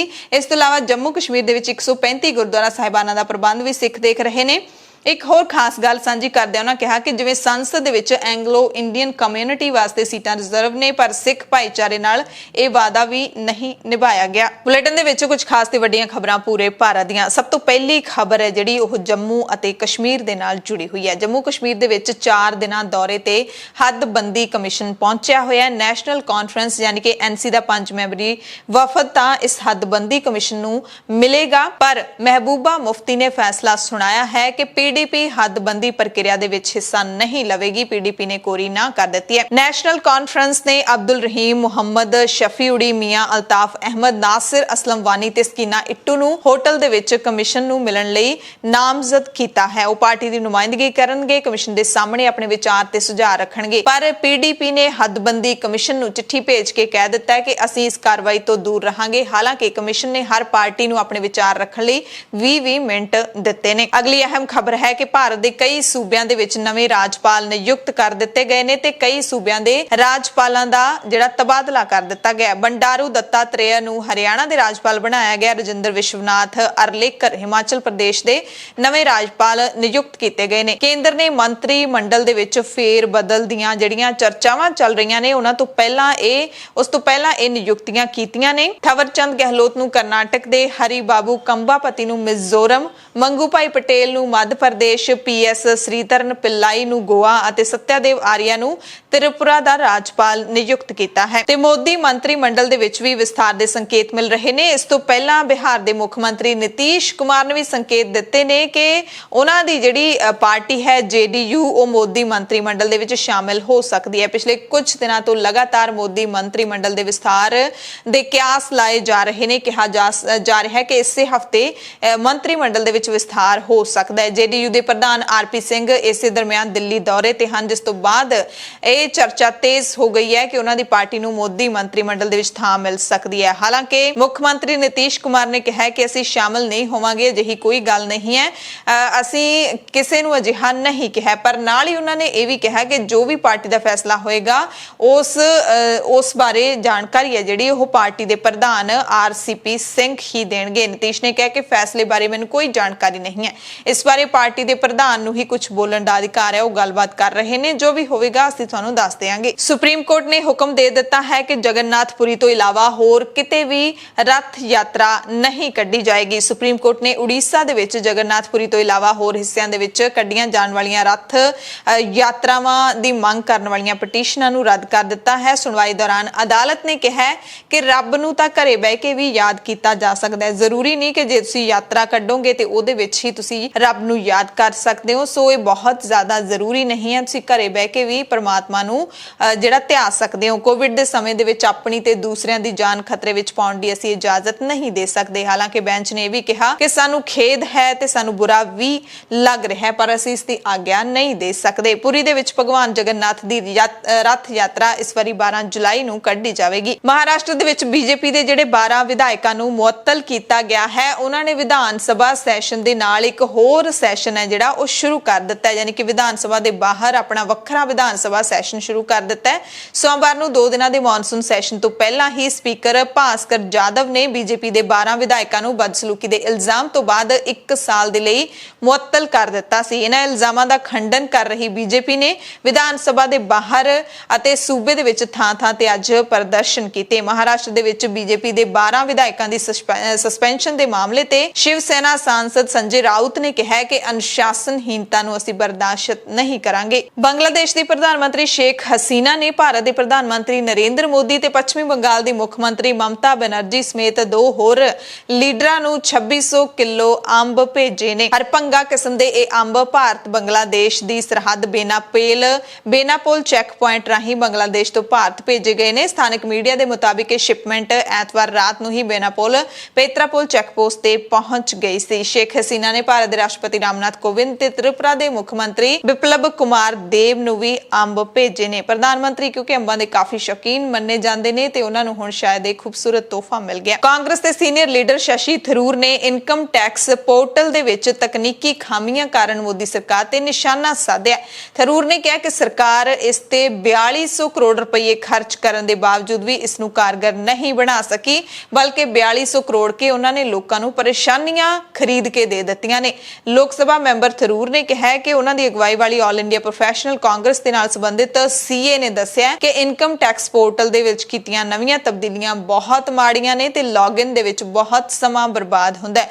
ਉਹਨਾਂ ਕਿਹਾ ਕਿ ਸਪਸ਼ਟ ਨਹੀਂ ਹੈ ਕਿ ਸਰਕਾਰ ਨੇ ਜੂਨ ਮਹੀਨੇ ਦੇ ਵਿੱਚ ਇਨਕਮ ਟੈਕਸ ਪੋਰਟਲ ਬਦਲ ਕਿਉਂ ਦਿੱਤਾ ਹੈ। ਛੱਤੀਸਗੜ੍ਹ ਤੋਂ ਖਬਰ ਹੈ ਜਿੱਥੇ ਦੁਰਗ ਜ਼ਿਲ੍ਹੇ ਦੀ ਪੁਲਿਸ ਨੇ ਯੂਥ ਕਾਂਗਰਸ ਦੇ ਕੌਮੀ ਸਕੱਤਰ ਮੁਹੰਮਦ ਸ਼ਾਹਿਦ ਅਤੇ ਛੱਤੀਸਗੜ੍ਹ ਦੇ ਯੂਥ ਕਾਂਗਰਸ ਦੇ ਸਕੱਤਰ ਜ਼ੁਲਫਿਕਾਰ ਸਿੱਦੀਕੀ ਦੇ ਖਿਲਾਫ ਨੌਕਰੀ ਦਿਵਾਉਣ ਦੇ ਨਾਮ ਤੇ ਠੱਗੀ ਮਾਰਨ ਦਾ ਕੇਸ ਦਰਜ ਕੀਤਾ ਹੈ। ਦੁਰਗ ਜ਼ਿਲ੍ਹੇ ਦੇ ਪੁਲਿਸ ਅਧਿਕਾਰੀਆਂ ਨੇ ਦੱਸਿਆ ਕਿ ਭਲਾਈ ਸ਼ਹਿਰ ਦੇ ਖੁਰਸੀਪਾਰ ਥਾਣੇ ਨੇ ਸ਼ਾਹਿਦ ਅਤੇ ਸਿੱਦੀਕੀ ਖਿਲਾਫ ਨੌਜਵਾਨ ਨਾਲ ਧੋਖਾ ਕਰਨ ਦੇ ਦੋਸ਼ ਦੇ ਵਿੱਚ ਕੇਸ ਦਰਜ ਕੀਤਾ ਹੈ। ਬੁਲੇਟਿਨ ਦੇ ਵਿੱਚ ਪੂਰੀ ਦੁਨੀਆ ਤੋਂ ਖਾਸ ਤੇ ਅਹਿਮ ਖਬਰਾਂ। ਸਭ ਤੋਂ ਪਹਿਲੀ ਖਬਰ ਸਿੰਗਾਪੁਰ ਤੋਂ ਹੈ ਜਿੱਥੇ ਇੱਕ ਨਵਾਂ ਗੁਰਦੁਆਰਾ ਖੋਲਿਆ ਗਿਆ ਹੈ ਤੇ ਸਿੰਗਾਪੁਰ ਦੇ ਪ੍ਰਧਾਨ ਮੰਤਰੀ ਲੀ ਐਚ ਲੁੰਗ ਇਸ ਗੁਰਦੁਆਰੇ ਦਾ ਉਦਘਾਟਨ ਕਰਨ ਦੇ ਮੌਕੇ ਦਸਤਾਰ ਸਜਾ ਕੇ ਪਹੁੰਚੇ। ਸਲੌਟ ਰੋਡ ਤੇ ਗੁਰਦੁਆਰੇ ਦਾ ਉਦਘਾਟਨ ਹੋਇਆ ਹੈ। ਇਸ ਮੌਕੇ ਪ੍ਰਧਾਨ ਮੰਤਰੀ ਨੇ ਸੰਗਤ ਨੂੰ ਸਤਿ ਸ਼੍ਰੀ ਅਕਾਲ ਕਹਿੰਦਿਆਂ ਵਧਾਈ ਵੀ ਦਿੱਤੀ। ਲੁੰਗ ਨੇ ਸਫੈਦ ਦਸਤਾਰ ਸਜਾਈ ਹੋਈ ਸੀ। ਅਗਲੀ ਖਬਰ ਹੈ ਕਿ ਪਾਕਿਸਤਾਨ ਦੇ ਰਾਸ਼ਟਰਪਤੀ ਡਾਕਟਰ ਆਰਿਫ ਅਲਵੀ ਨੇ ਭਾਰਤ ਤੇ ਇਲਜ਼ਾਮ ਲਾਇਆ ਹੈ ਕਿ ਉਹ ਕੱਟੜਪੰਥੀਆਂ ਨੂੰ ਟ੍ਰੇਨਿੰਗ ਅਤੇ ਪੈਸੇ ਦੇ ਕੇ ਪਾਕਿਸਤਾਨ ਦੇ ਵਿੱਚ ਗੜਬੜੀ ਕਰਨ ਦੀ ਕੋਸ਼ਿਸ਼ ਕਰ ਰਿਹਾ ਹੈ, ਯਾਨੀ ਕਿ ਭਾਰਤ ਕੋਸ਼ਿਸ਼ ਕਰ ਰਿਹਾ ਹੈ। ਰਾਸ਼ਟਰਪਤੀ ਅਲਵੀ ਨੇ ਸੋਮਵਾਰ ਨੂੰ ਪਾਕਿਸਤਾਨ ਦੇ ਦੌਰੇ ਤੇ ਆਏ ਤੁਰਕੀ ਦੀ ਫੌਜ ਦੇ ਕਮਾਂਡਰ ਜਨਰਲ ਉਮਿਟ ਡੰਡਾਰ ਦੇ ਨਾਲ ਚਰਚਾ ਦੌਰਾਨ ਭਾਰਤ ਨੂੰ ਲੈ ਕੇ ਚਿੰਤਾ ਪ੍ਰਗਟ ਕੀਤੀ। ਰਾਸ਼ਟਰਪਤੀ ਨੇ ਇਲਜ਼ਾਮ ਲਾਇਆ ਕਿ ਭਾਰਤ ਅਫਗਾਨਿਸਤਾਨ ਦੀ ਜ਼ਮੀਨ ਤੋਂ ਪਾਕਿਸਤਾਨ ਦੇ ਦਹਿਸ਼ਤਗਰਦਾਂ ਨੂੰ ਸਮਰਥਨ ਕਰ ਰਿਹਾ ਹੈ। ਉਹਨਾਂ ਨੇ ਚਰਚਾ ਦੇ ਵਿੱਚ 23 ਜੂਨ ਨੂੰ ਲਾਹੌਰ ਦੇ ਵਿੱਚ ਹੋਈ ਘਟਨਾ ਦਾ ਜ਼ਿਕਰ ਕੀਤਾ ਜਿਸ ਵਿੱਚ ਲਸ਼ਕਰ-ਏ-ਤੋਇਬਾ ਪ੍ਰਮੁੱਖ ਹਾਫਿਜ਼ ਸਈਦ ਦੇ ਘਰ ਦੇ ਕੋਲੇ ਧਮਾਕਾ ਹੋਇਆ ਸੀ। ਬਿਆਨ ਵਿੱਚ ਦੱਸਿਆ ਗਿਆ ਕਿ ਪਾਕਿਸਤਾਨੀ ਰਾਸ਼ਟਰਪਤੀ ਨੇ ਚਰਚਾ ਦੇ ਵਿੱਚ ਭਾਰਤ ਵਿੱਚ ਯੂਰੇਨੀਅਮ ਦੇ ਗੈਰ ਕਾਨੂੰਨੀ ਵਪਾਰ ਦੀਆਂ ਘਟਨਾਵਾਂ ਦਾ ਵੀ ਜ਼ਿਕਰ ਕੀਤਾ ਤੇ ਇਸ ਬਾਰੇ ਕੌਮਾਂਤਰੀ ਭਾਈਚਾਰੇ ਦੀ ਖਾਮੋਸ਼ੀ ਤੇ ਚਿੰਤਾ ਪ੍ਰਗਟ ਕੀਤੀ। ਪਾਕਿਸਤਾਨੀ ਰਾਸ਼ਟਰਪਤੀ ਨੇ ਕਸ਼ਮੀਰ ਮੁੱਦੇ ਤੇ ਵੀ ਚਰਚਾ ਕੀਤੀ। ਕੌਮਾਂਤਰੀ ਭਾਈਚਾਰੇ ਨੂੰ ਇਸ ਮਸਲੇ ਦਾ ਸੰਯੁਕਤ ਰਾਸ਼ਟਰ ਸੁਰੱਖਿਆ ਪਰਿਸ਼ਦ ਦੇ ਪ੍ਰਸਤਾਵਾਂ ਤਹਿਤ ਹੱਲ ਕਰਵਾਉਣ ਦਾ ਸੱਦਾ ਵੀ ਦਿੱਤਾ। ਆਸਟ੍ਰੇਲੀਆ ਦੇ ਵਿੱਚ ਇੱਕ ਸਾਬਕਾ ਸਾਂਸਦ ਜੂਲੀਆ ਬੈਂਕਸ ਨੇ ਇਲਜ਼ਾਮ ਲਾਇਆ ਕਿ 2017 ਦੇ ਵਿੱਚ ਸੰਸਦ ਭਵਨ ਦੇ ਵਿੱਚ ਇੱਕ ਮੌਜੂਦਾ ਕੈਬਨਿਟ ਮੰਤਰੀ ਨੇ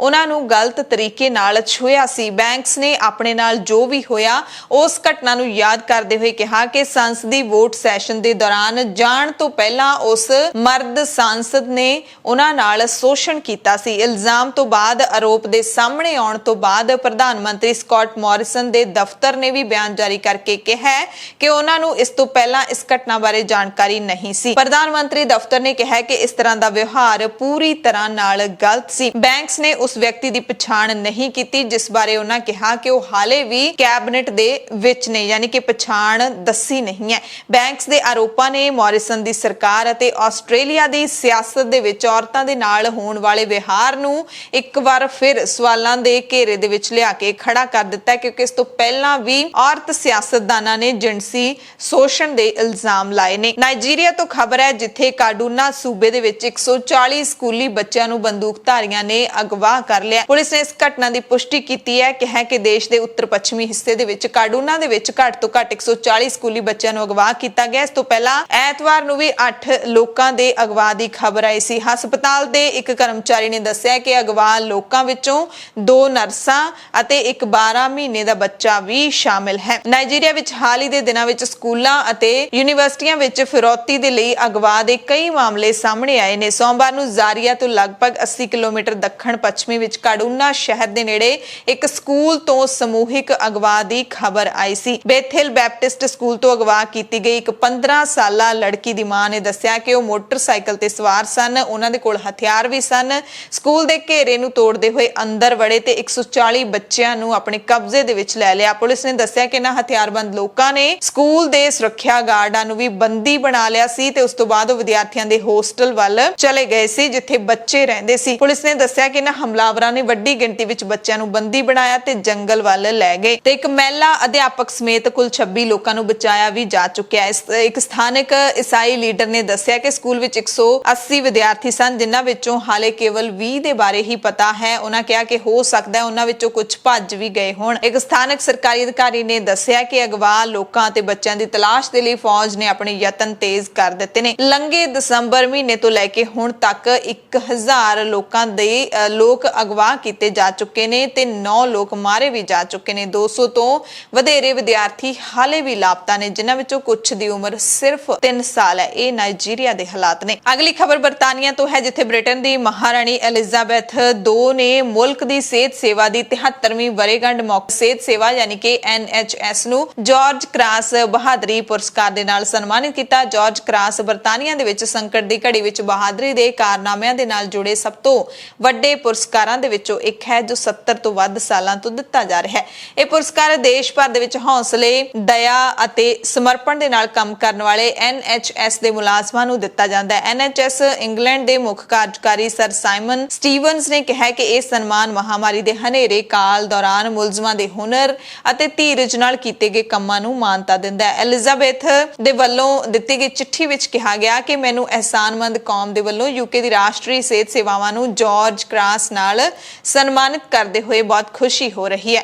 ਬ੍ਰਿਟਿਸ਼ ਮੈਡੀਕਲ ਐਸੋਸੀਏਸ਼ਨ ਦੇ ਕੌਂਸਲ ਚੇਅਰਮੈਨ ਡਾਕਟਰ ਚਾਂਦ ਨਾਗਪਾਲ ਨੇ ਕਿਹਾ ਕਿ ਪਿਛਲੇ ਸਾਲ ਪੈਦਾ ਹੋਈ ਚੁਣੌਤੀ ਤੋਂ ਥੱਕ ਟੁੱਟ ਚੁੱਕੇ ਸਿਹਤ ਕਾਮਿਆਂ ਦੇ ਲਈ ਇਹ ਪੁਰਸਕਾਰ ਵੱਡੇ ਉਤਸ਼ਾਹ ਵਾਲਾ ਕੰਮ ਕਰੇਗਾ। ਜਾਰਜ ਕ੍ਰਾਸ ਪੁਰਸਕਾਰ ਦੂਸਰੀ ਵਿਸ਼ਵ ਜੰਗ ਦੌਰਾਨ 1940 ਦੇ ਵਿੱਚ ਕਿੰਗ ਜਾਰਜ 6ਵੇਂ ਨੇ ਸਥਾਪਿਤ ਕੀਤਾ ਸੀ ਤੇ ਮੁਸ਼ਕਿਲ ਦੀ ਘੜੀ ਦੇ ਵਿੱਚ ਹੌਸਲਾ ਜਾਂ ਬਹਾਦਰੀ ਦਿਖਾਉਣ ਵਾਲਿਆਂ ਨੂੰ ਇਹ ਪੁਰਸਕਾਰ ਦਿੱਤਾ ਜਾਂਦਾ ਹੈ। ਫਿਲੀਪੀਨਸ ਤੋਂ ਖਬਰ ਹੈ ਜਿੱਥੇ ਹਵਾਈ ਜਹਾਜ਼ ਹਾਦਸਾ ਵਾਪਰਿਆ ਸੀ ਕੁਝ ਦਿਨ ਪਹਿਲਾਂ ਤੇ ਉਸ ਹਾਦਸੇ ਦੇ ਵਿੱਚ ਮਰਨ ਵਾਲਿਆਂ ਦੀ ਗਿਣਤੀ ਹੁਣ 50 ਹੋ ਗਈ ਹੈ। 49 ਲੋਕ ਹਾਲੇ ਵੀ ਫੱਟੜ ਨੇ। ਅਧਿਕਾਰੀਆਂ ਮੁਤਾਬਿਕ ਸਾਰੇ ਸਵਾਰ ਲੱਭੇ ਜਾ ਚੁੱਕੇ ਨੇ।